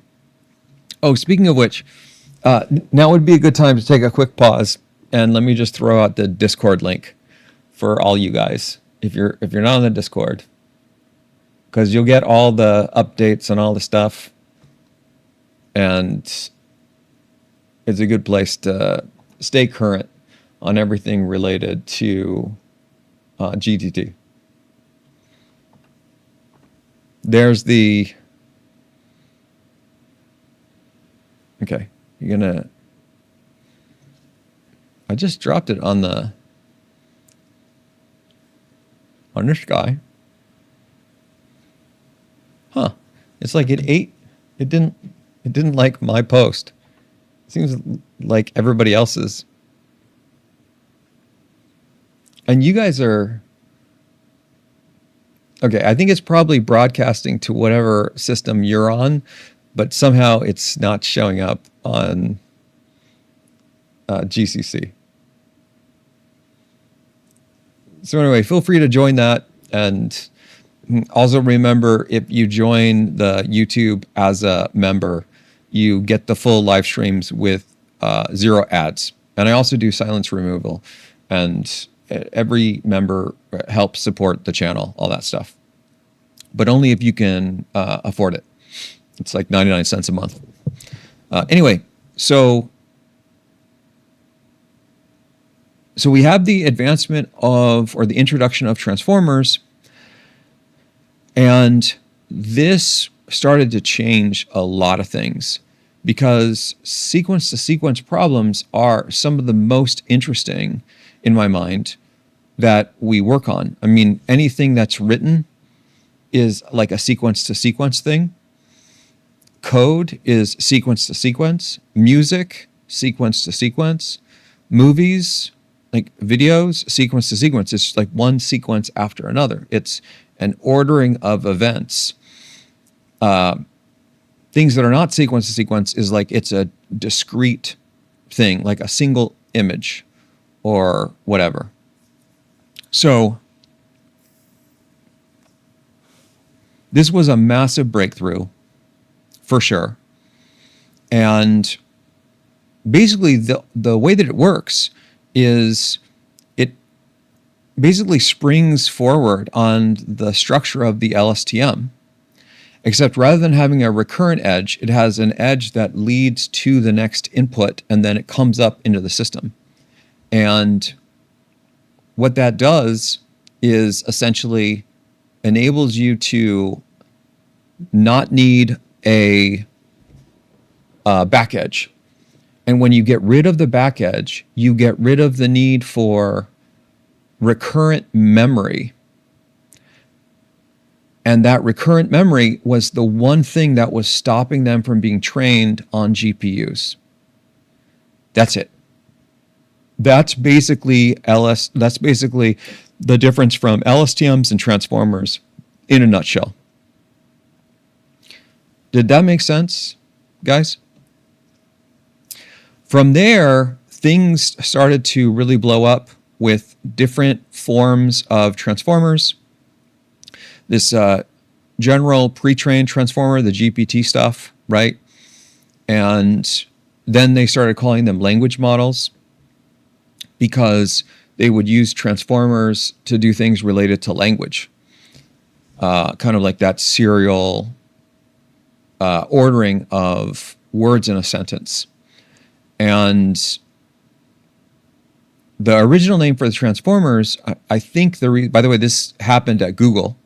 Google invented this, which is also part of what makes this story a little bit interesting, is since Google invented transformers, one would think that Google would kind of be in the driver's seat of moving this stuff forward, but because they're kind of big and big companies can kind of move slow, I think the startup space latched into this really quickly, and there was a whole bunch of momentum.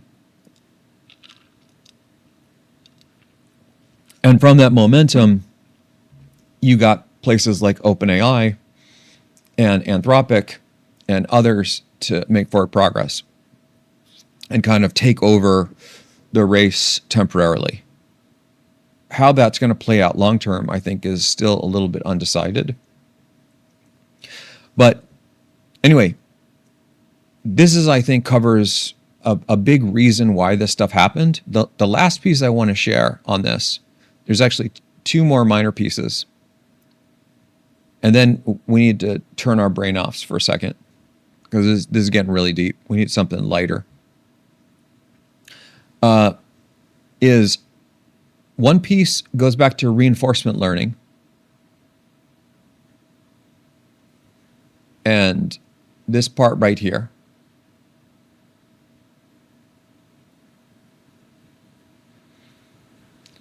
I'm trying to make this a little bit bigger. So why hard science races ahead over the soft science? That basically math code and science have known checkable answers. This reinforces the stuff related to reinforcement learning. Because when you have those known answers, you can have those as rewards, and then the system gets immediate reinforced learning feedback on those rewards.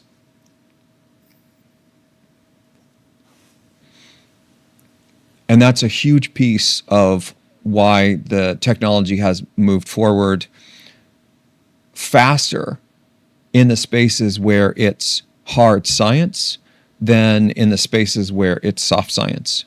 And specifically things like code. Because code, what you can do, the reward is you can create tests, and the tests, either they pass or they fail. And so if the tests fail, then you know you aren't getting the reward, so then you change the code, and then it becomes a reinforcement learning problem, right?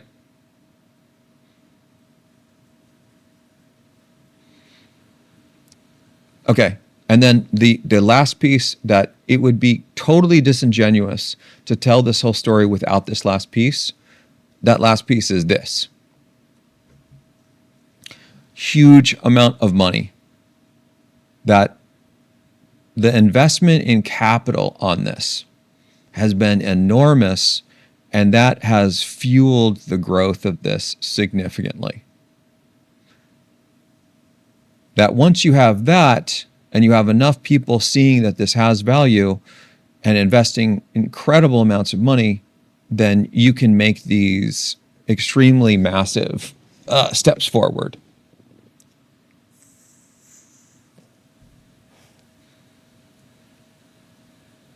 And that's what I got. That's basically the full kit and caboodle or whatever for this live stream. And I think it's perfect timing because we're right at the 2-hour mark, and I can rest my voice and make some hot tea and think about coming back online later, talk about more stuff. But before we do that, let's take a couple rounds of questions if anybody has them. I am Jack Eyes is saying, would you say that Chinese models have kept pace and have that level of investment? So what I think with the Chinese models, first of all, I think they were,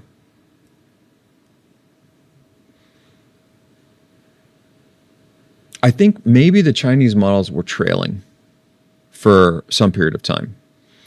And then through the advances that were happening in the United States, they were able to essentially distill those models by just creating accounts that would be input-output pairs and generate a huge amount of data. And I think maybe someone was saying labeled data is one of the key advances, and this is actually an example of that. So the original systems, they did do a lot of work with like self-supervision and other things related to kind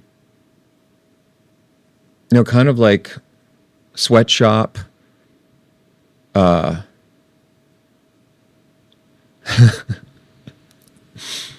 like sweatshop labor to get the labels on that data. Stuff that like OpenAI was doing. I don't know if you guys are aware of this, but there was some maybe not great stuff going on with that. And so that allowed OpenAI and Anthropic to get the original systems built. And then from there, to the best of my understanding, the companies like DeepSeek and Moonshot were able to essentially distill those models, creating those accounts to do those input-output pairs. And then that generated a huge swath of training data for them. And then they retrained on that. Now, you can't do this too many times, otherwise you're going to get model collapse, which is, it's going to turn into a black hole, and it's going to give you kind of like worthless answers. So,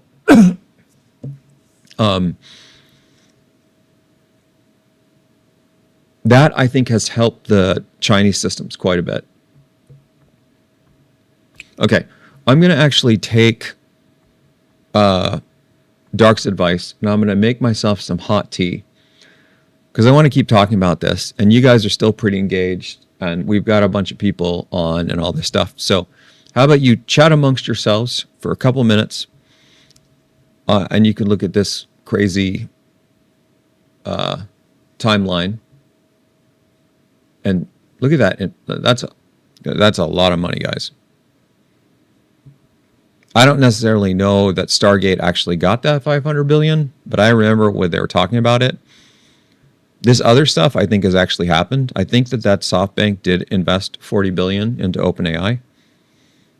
And keep in mind, this is pretty distributed. Initially, it was just Microsoft and OpenAI, but then Amazon came in and supported Anthropic. I think Google did as well. But it's not just that the science was advancing, is that there was a lot of capital that was being thrown at this to march this forward. Okay, give me 2 minutes to make my hot tea. I'm actually going to make hot coffee. Is that going to still help, Dark? and then we'll continue. And you guys can queue up more questions for us to discuss. But we probably want a little chill dialogue now. Otherwise, I think our brains are going to explode.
Hey, one quick thing that I wanted to share with you guys. There's this Netflix show that I just started watching. It's called Hot Skull. I don't know if you guys have heard of this. So it just showed up on my feed, I don't know, a couple days ago. And I don't know what the original language is, but it's sort of this dystopia future where civilization has been morphed into this weird virus state where it's kind of creating, not like zombies, but people get infected with this strange, they call it, it's like jabbering. And the infection is spread from person to person by talking. So it's not like through saliva or touch. All you have to do is someone that has the jabber infection talks to someone else. It's from Turkey? Okay, awesome. So this show freaking rocks, guys. This is so brilliant in my mind. I have to say, like, I'm a huge fan of sci-fi stuff. And so I kind of know a lot of the formulas and what's out there. And I've never seen something like this. It's just crazy cerebral. I strongly recommend you guys check it out. I've been working, so I haven't really gotten to see everything that is going on. But the bits and pieces that I've been gathering as I've been watching the background it's just really freaking cool. I think it's a super awesome theme, and it's hyper cerebral. So again, it's called Hot Skull. Let me type this out for you guys. If you like this type of stuff, if you like kind of these dystopias and things that are pretty cerebral, I think you'll absolutely love this show.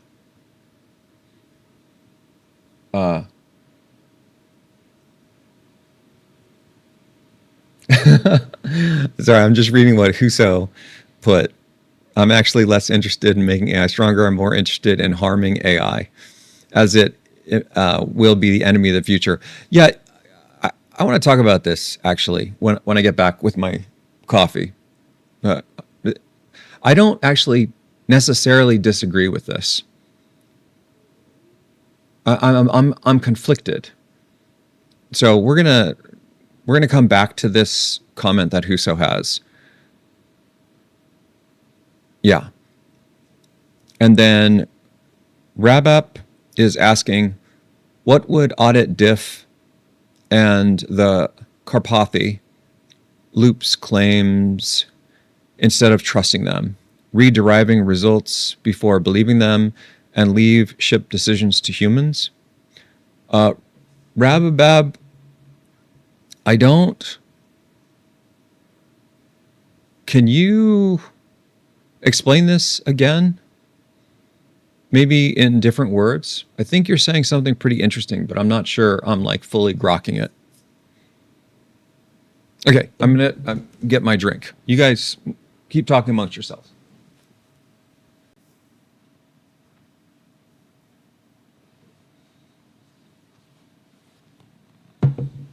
All right.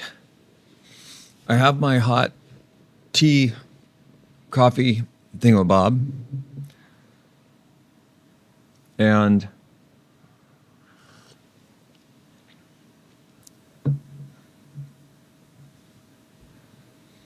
oh, guys. Okay. I have some bad news. My lizard guy didn't make it. Kind of a bummer. I don't know if. So what was his name? We were naming him Mushu.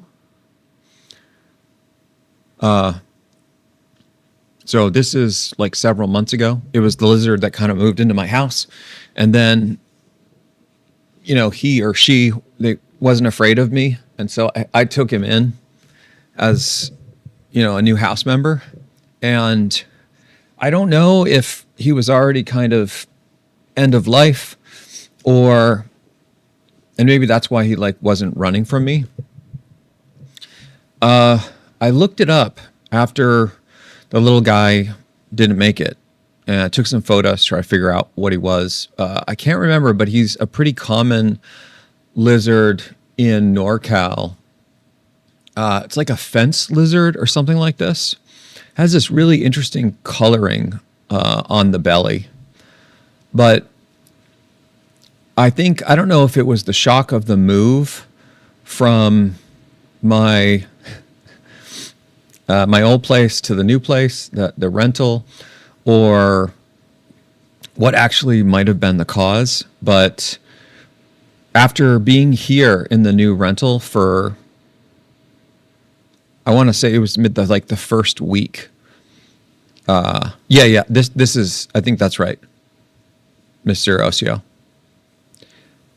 I think it was a Western fence lizard.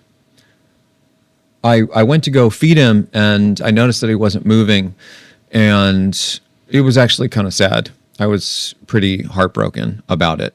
So I did have him for I think maybe a couple months, and I even got him the special lizard food. I couldn't really tell if he was eating it or not, but anyway, he is no longer with us. Pretty sad, but I've still got the doggo, Merle. He's around. Let me see if I can get him to make a cameo. Merle, come on. And I'm moving into the new place yeah,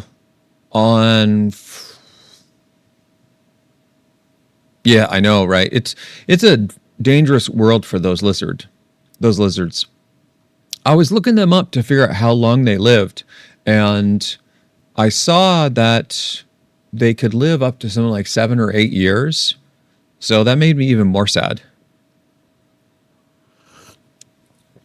But anyway, that's kind of the story with this little guy. Okay. Rababob is expanding on this question. Like an honesty accuracy checker, the checker reruns diffs and the loops claims itself to see if they hold up instead of trusting what they report. And a person still decides what to ship. Okay, I think I understand a little bit what you're asking now. And yes, I think that that's exactly what you want with the deterministic systems. You really want them to act as these validators for stochastic systems. And keep in mind that the deterministic AIs are not likely to have 100% coverage because exhaustivity, right? There's two things. There's mathematical soundness and there's mathematical completeness. Soundness, completeness. Soundness is easy. That's basically just having an equation or an algorithm or some logic, and it's logically correct. Piece of cake. We do soundness all the time. Completeness is almost never satisfied because completeness means for every input, for every variation, you have to ensure that this thing is going to work in all those cases. The only times you can kind of get away with completeness is if you use things like mathematical induction, where you don't show out for every possible example. You instead do inductive steps where you show, okay, it works for k equals 1. And then you show that it's like k equals k, and then k equals k plus 1. I think it's something like that. I'm a little rusty on my mathematical induction, but then when you do it this way, you basically show that it solves for all these cases, and then you get completeness. But unfortunately, in real world systems, it's very hard to prove correctness for completeness. And that's why the deterministic systems are not likely to provide that anytime soon. Does that make sense, guys?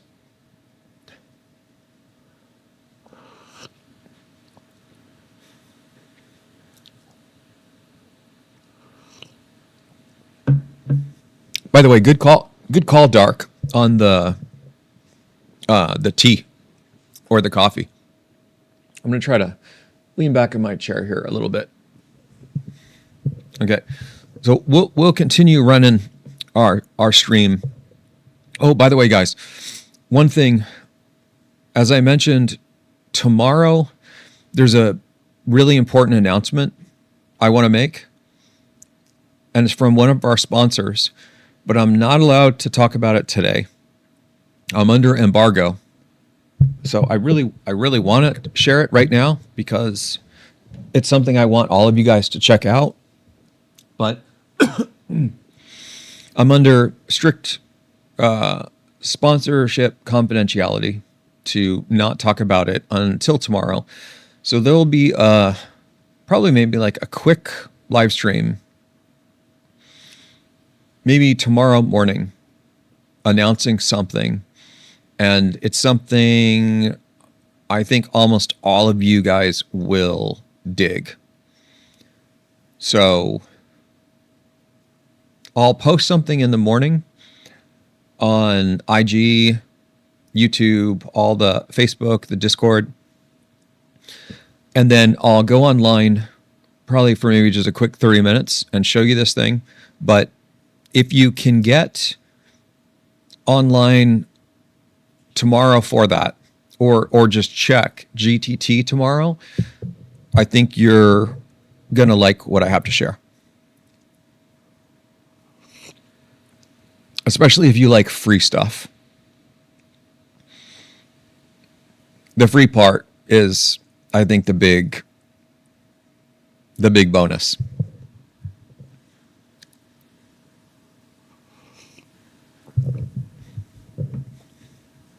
All right.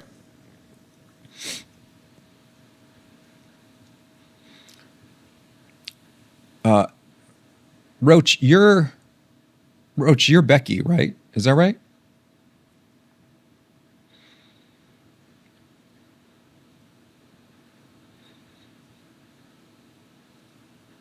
And what are you asking here?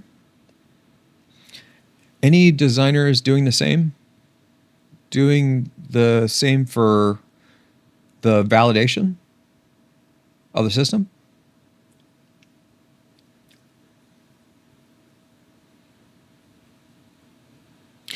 Exactly. Exactly, Jack. I, I feel the same way. Free's good.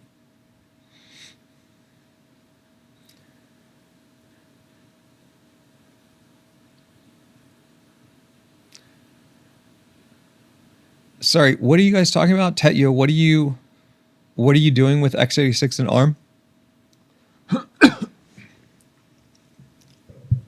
Is that just like the apps that you're building?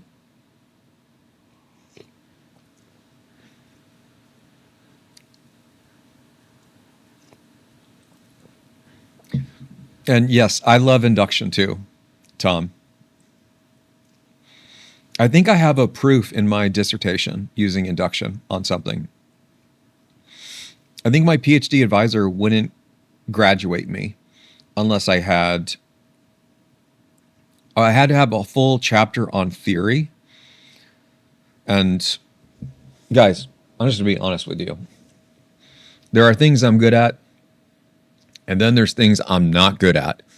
And I'm not a theoretician. I'm more of a practitioner.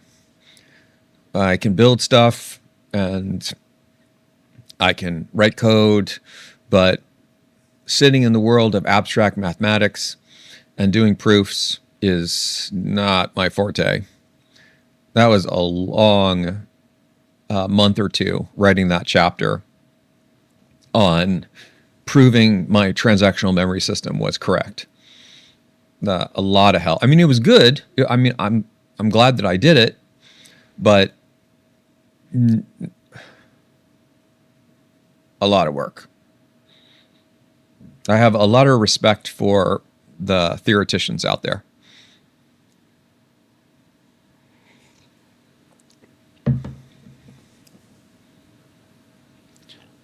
Hey, El. Yeah, that's awesome. No, I think that some people can be really good in theory. I think some people can be really good in practice. And I think there's a small set of people that can do both very well. I'm trying to think if I've met any people that are like that. Maybe Vladlen Colton. He's one of my friends and former Stanford professor. Does a lot of research in AI, computer vision. I think he's a distinguished scientist at Apple. Hold on, let me bring him up. I think he would kind of teeter between both sides.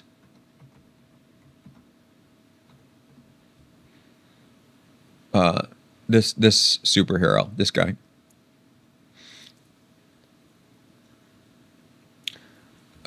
He's an Israeli American computer scientist, intelligent systems researcher, currently serves as distinguished scientist at Apple. His main areas of research: artificial intelligence, computer vision, machine learning, pattern recognition. Yeah, this guy's pretty incredible.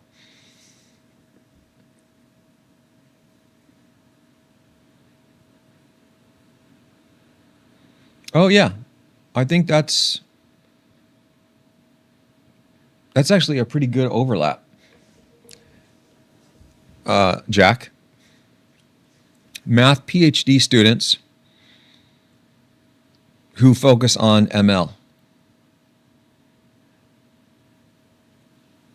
That's, yeah. Because when you're doing the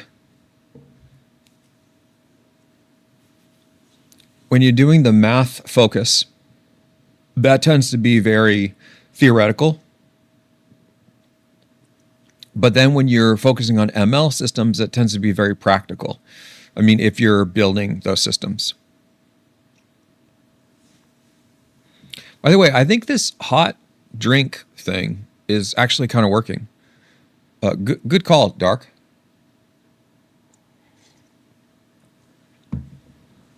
Dark is asking, in your opinion, what is the best way for a complete beginner to start software in 2026? AI workflows, iterate and secure projects mid, long term without investing massive time. Ooh, that's a really interesting question.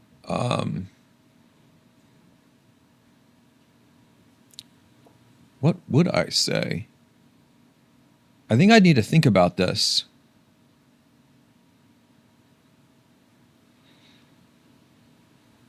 This dude is a hero. Who are you talking about? Vladlen? Vladlen's, at least in my eyes, this guy's pretty impressive. He's been able to achieve quite a bit. He was a director of research when I was a director of research at Intel. And before that, he was a Stanford professor. And then I think he left Stanford, and then I joined Stanford, and we both left Intel. He went to Apple, and I went to do my own stuff.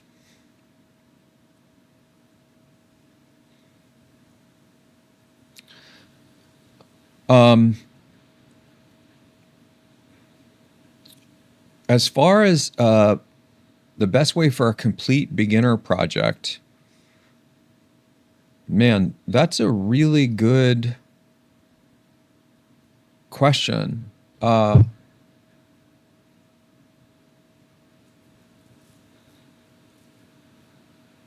Okay. If I were thinking about this, what I'd probably do is I try to figure out something that genuinely interests me. So something that I'm deeply interested in, and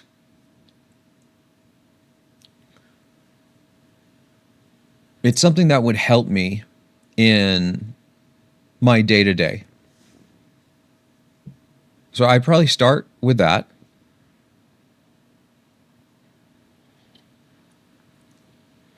And then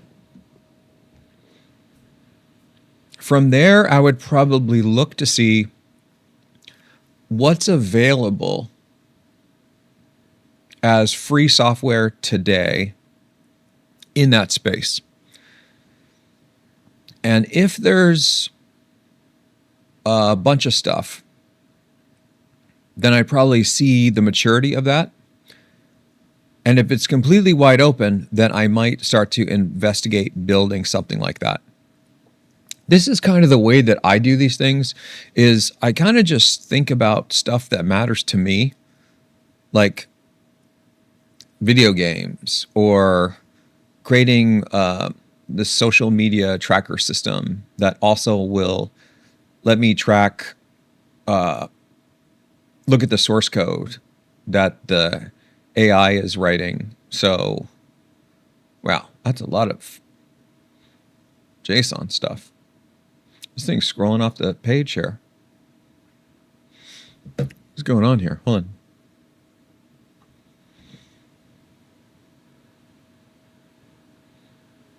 on.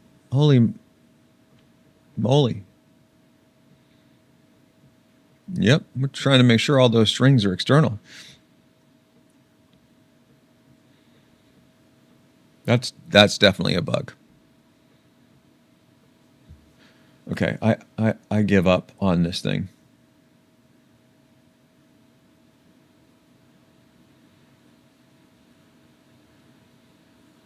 Anyway, so dark. Yeah, exactly. Right. I would try to focus on something like that. And then what's great about this is as you start to build it out, you can kind of test it to see if it's helping you solve the stuff that matters to you. And as long as you have kind of a core idea in your head about what it is you're trying to build out, I think that you should be able to guide the AIs without hopefully too much effort to get it built. Sorry, but Dark, what is your software background? I can't remember.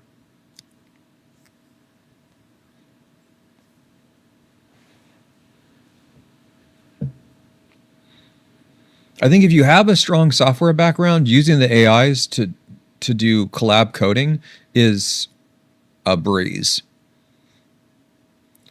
I think if you don't have that and you're just like full vibe coding, I think you can get to a certain point, but then it can get kind of challenging. Okay.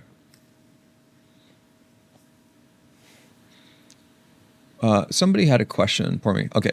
Vic, in your opinion, is it still worth trying to get into LLM, SLM security, not generic cybersecurity? I was interested in red teaming a lot, and given my signal processing background, I dedicated quite. Yes, I absolutely think so. I think one of the biggest weaknesses that the LLMs have is proper guardrails, safeguards.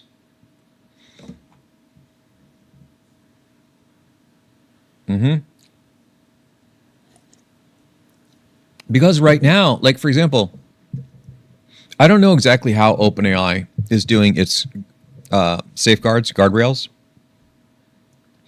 But what I can tell is it seems as though people are not able to sorry, give me 1 second. My mama just sent me an email. So I think they're kind of doing like a broad block on certain phrases and certain activities that look like they could be nefarious, but not are actually nefarious, right? Like trying to, as soon as you mention cybersecurity, I think some of the advanced models like Mythos and Fable, they just like shut down. And I've heard similar things about OpenAI models. That's not good. That doesn't make any sense, because you could be talking about cybersecurity in a good way, right? And how we make cybersecurity really good is by trying to find holes in software.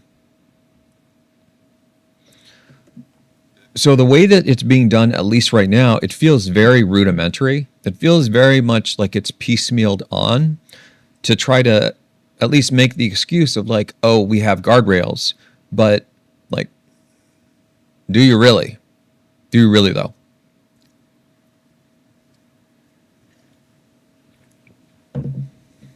So I think, Vic, yes, I think this could be a super interesting area. And I do think this is going to be one of the most important areas. I do think that as the AIs, specifically the LLMs or SLMs that are specifically trained in cybersecurity things, I think as those systems evolve, we're going to need really specific mechanisms to stop them from being used to hack all the software in the world. Now, I don't take the perspective that Amati and Altman and those guys take on the world's coming to an end or any of that nonsense. But I do think that it's an open issue that we need to be paying attention to. And as they do get more intelligent, I think we will for sure have work to do to stop them from being used this way.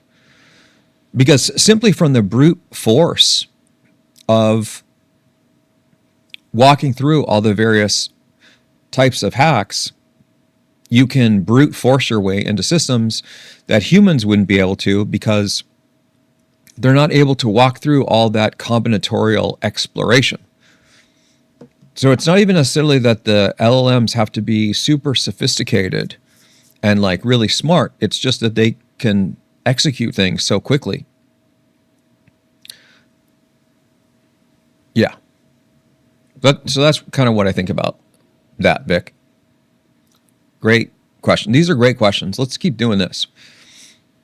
Because then you guys get to type stuff. I get to sip on my coffee here. And rest my voice a little bit. Okay, cool. Thanks, Dark. Huso's asking, can we talk about the power plant in the UK, which was shut down by hackers recently? Oh, interesting. I hadn't heard about this. Power plant in UK.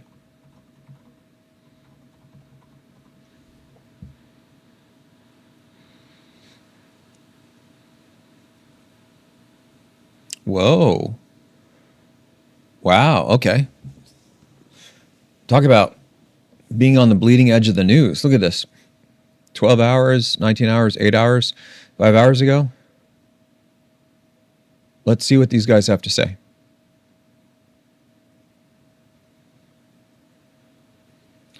Iran-linked hackers blamed for cyber attack that shut down UK power plant.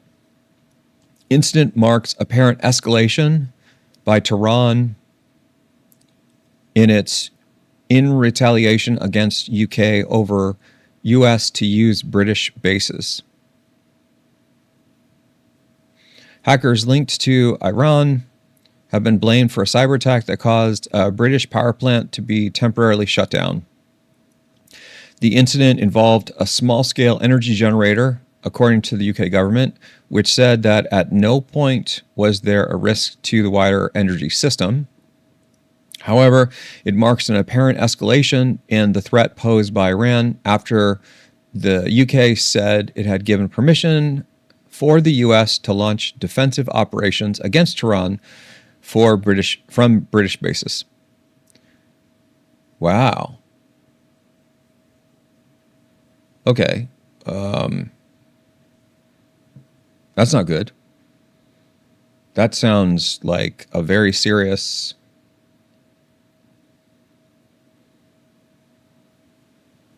vulnerability.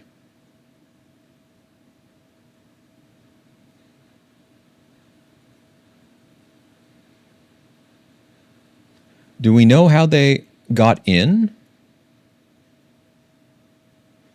The Conservatives said the incident reflected a new kind of warfare, which meant Britain needed to prioritize cheap, reliable energy. The world is getting more dangerous, which is why, well, for sure. Oh, so could it have been AI? 100%. 100%. In fact, I would argue that a lot of the new hacks that we're likely to see emerging, especially in domains where we haven't seen them before, could be the cause of AIs because of their ability to do what we were just talking about, which is walk a space and perform a number of operations in massive sequence that would be nearly impossible otherwise, as like a human, right? So my first reaction for things like this is that it is AI. That's exactly where my head goes, Huso. So I would love for you guys to keep us apprised on this. Let me look at something else and see if there's any more data on this. Small power plant in the UK was shut down for 4 days.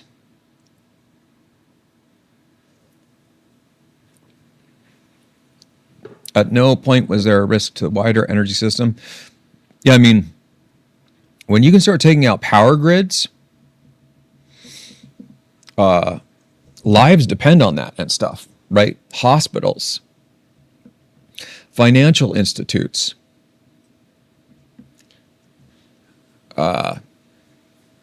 stock markets. If you can attack the power grid of any country, in many cases you can like immobilize that country in many ways. The compute systems, right? Their internet, all that stuff, that all requires power to function properly. Thanks for sharing this, Huso. I hadn't heard about this at all.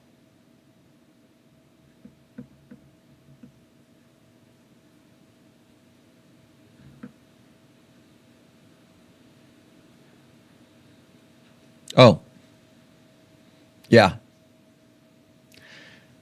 Yeah, building a mud, that was like my first thing. I do think game modding is actually pretty fun as like a first target to use AI. If there's a game that you really like, and if it has sort of a, hey Janaea, am I saying that right? But if there's a game you really like, and it has a modding system, you could probably very easily create a mod with the AI systems. Yeah, Huso, absolutely. Very serious. Can they be AI-supported protection systems to prevent this? Yes. And I do think that one of the more interesting things that's likely to emerge. Oh, it's Gina. Okay, cool. That makes it so much easier. Thank you, Gina. This I think. Where was this comment? Yeah, this is one of the things that I think will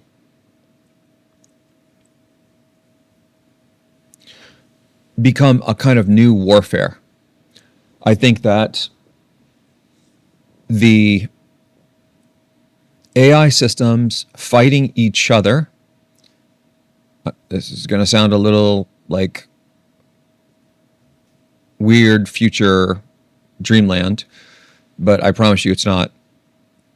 The AIs doing real-time combat with each other, one system trying to hack in, another system trying to protect and stop the attack, and both of them coordinating in real time to outdo each other. I think that's exactly where cybersecurity is headed. Because humans, we won't be able to move at that speed. In the old days, when it was a human against a human, you could expect that a human defender could keep up with a human attacker. But the rate at which the AIs move, that's impossible. So the only way you can really have a defense mechanism when you're having an AI cyber attack is if the system itself is AI. And I absolutely anticipate that that's going to be a huge emerging space in a lot of the advances for government security. I wouldn't put it past them as something that's being worked on right now. Yeah, it's possible that maybe is something they are actively working on this very minute.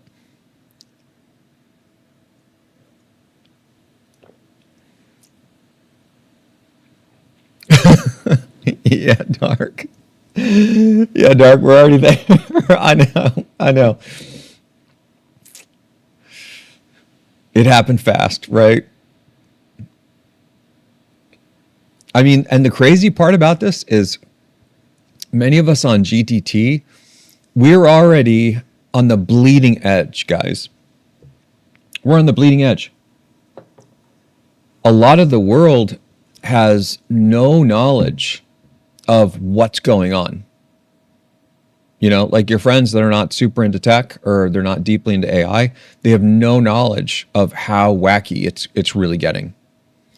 And part of our goal, I think, in GDT and as sort of good global citizens is to share the knowledge, to help level people up, because I think if you don't have some core understanding of these things, there's a good chance you're gonna become a dinosaur really fast.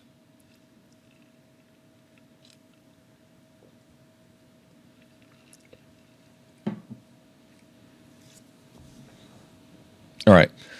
I really like this kind of dialogue, by the way, where mostly the chat is driving it and then I'm just responding. It actually makes it significantly easier on my voice. So let's keep doing this for a little bit. We have to do it for at least another 9 minutes, because I'm massive OCD, I need this timer to roll over to 3 hours. Just because that matters to me somehow. No idea why. It's a milestone, guys.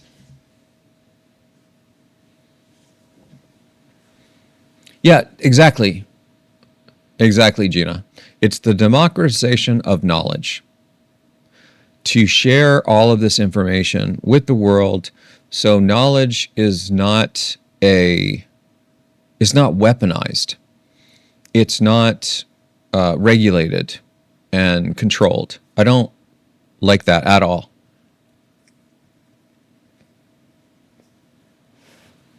Yep, 9 minutes. That's all we got. Oh, and so for my new house, just to make the conversation even more chill, I think I'm moving in, unless the sellers allow me to close early. I think I officially start moving in on Friday.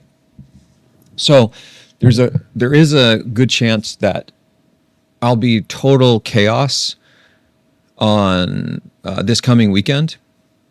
So I may try to do more live streams this week, just so I can get a whole bunch of content that you guys can watch in sequence while I'm setting up my new studio in the house and all that stuff. But I'll try to get something set up as fast as possible. I think as long as I have the broadband internet and the main studio set up, it doesn't matter if the rest of the house is set up, and then I can hop back online and try to not miss doing live streams with you guys. But just a heads up.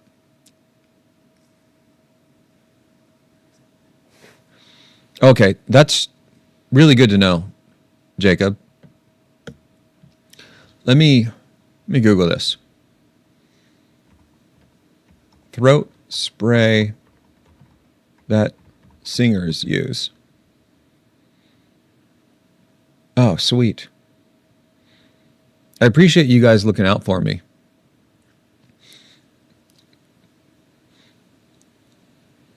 This is a new problem I've never really experienced before, is the talking for hours and hours on stream. Although I have done like the 3-hour lectures, but usually when I would teach that long before, there would be like a week recovery time between the next session. So I'll check this out. These entertainers' secret throat relief, or these herbal throat sprays. I think you guys can all tell my voice is getting a little hoarse.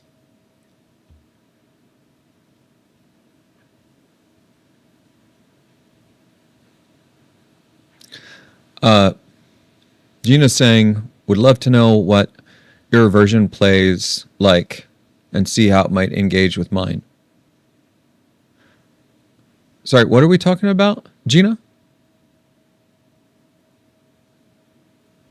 Oh, I don't think you're talking to me. I think you're talking to I Am Jack.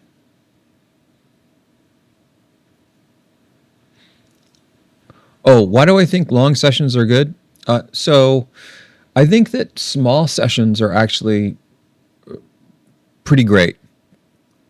But what I find is you can take a long session and then break it up into these smaller sessions and then have them be individual VODs that people can watch later.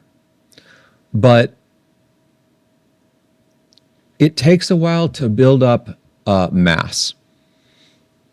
So for example, when we start the stream, I can see the numbers, and for the first hour or so, it's like the numbers are climbing, but we haven't kind of stabilized. And this happens pretty much every time. Part of it has to do that I'm completely unreliable, mostly to my crazy schedule, on when I'll come online. But when you do the longer streams, you pretty much guarantee that the whole mass has time to fill in. And then what I find is the live streams tend to be far more interesting because the more people that engage, I think the more exciting it gets. It becomes sort of more unpredictable, if that makes sense. And how easily do I split long live into small clips? Super, super easily. That I have the VOD pipelining system now that basically the AIs do it for me completely. In fact, it's like one of the first things that gets done as soon as the live streams finish. So for example, in the live stream we did yesterday, I think it created 7 segments. And I think I uploaded 2 last night, maybe just 1. I uploaded the whole thing, and then, by the way, I think Macchio went through and broke the whole thing down into chapters. It's freaking awesome. I actually love that. Hold on, let me see if I can find this.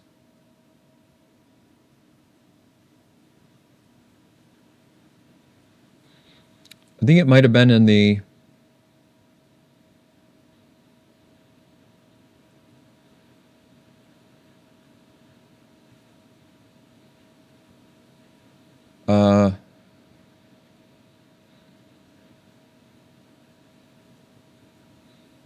okay, so maybe what I did is I uploaded the full video. No, and I got 2 short ones. Yeah, I use OBS, and then what happens is as I finish it, then I have Claude do the transcript analysis, and then it does the splitting on where the topics change automatically.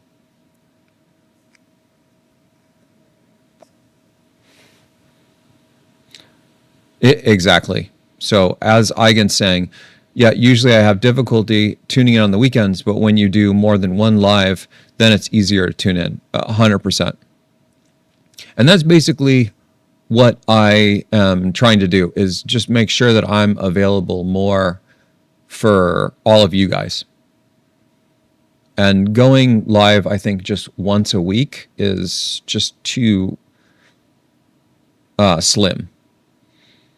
I'm not sure if I'll ever be able to do every day, like Asman or other super, super hardcore streamers do. But I think doing it every other day is actually not that bad. And there's so much going on in the AI world. It's like these new developments every 5 hours. So there's like an infinite amount of things for us to talk about with technology and AI and stuff.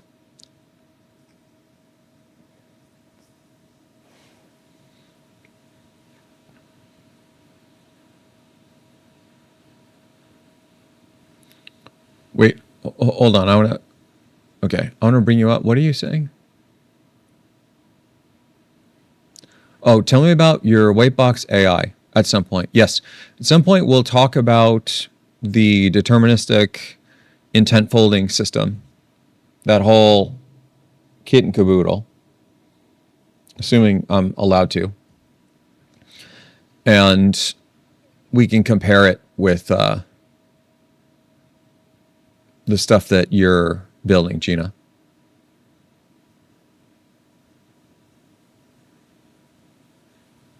Cool. Hold on, I want to check something real quick. Yeah, some of these numbers are not right.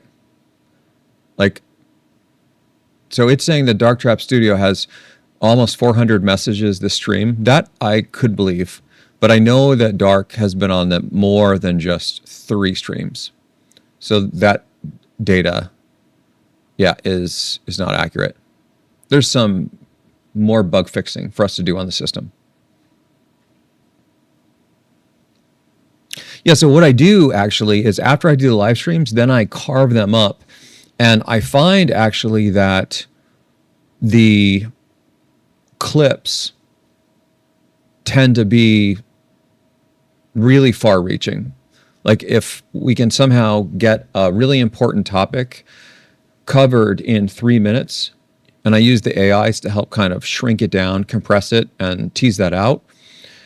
And then those can get a lot of interest, specifically like on IG. I think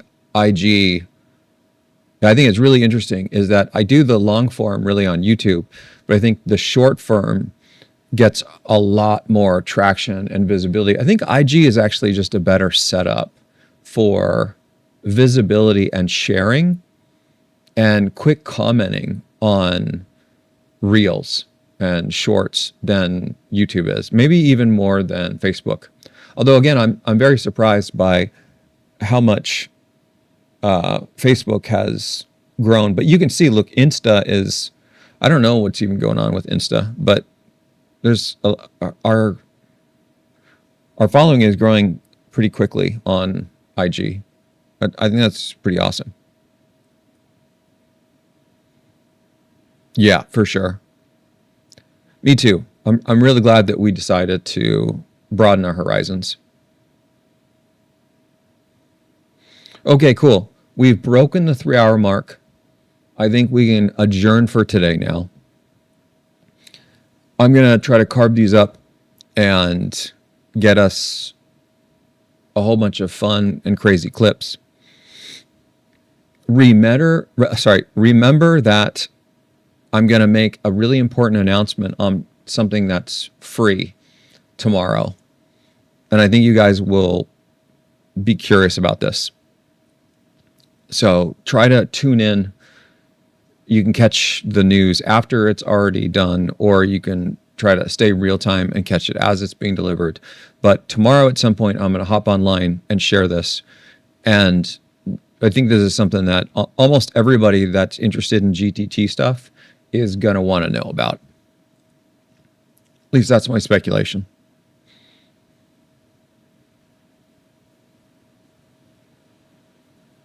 Yeah, exactly, Dark.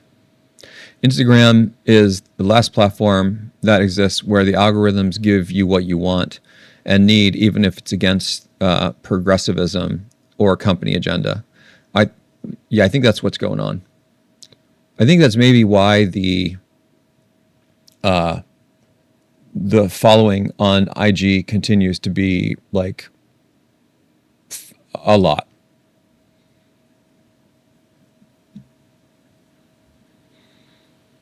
All right, so just 2 quick reminders one more time. Join the Discord if you're not on already, because it's awesome and it's free. And then join as a YouTube member if you want to get all the long form stuff without ads. But if you can't afford it, you can just watch the live streams with ads. What makes it tricky, though, is YouTube sometimes yells at me if I post the same video, one in the member section and one in the public section, because it's like considered the same content and the only thing is whether the video is monetized. So I'm trying not to get in trouble with the powers that be.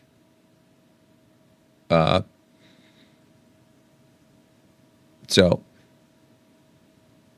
yeah, that's awesome, Becky. I love that. It seems we were really triggering like the Facebook algorithms for a period of time there. And it seems like it's kind of teetered off, but maybe we can spike it again. Because for a while there, we were actually getting as many subs and visibility. There were actually a couple that broke over like 100,000 views. I think there was one that broke over 1 million views on Facebook. And I think maybe we've done that on IG a couple times, but the IG stuff just gets like a lot more visibility. I was really surprised. I can't remember what.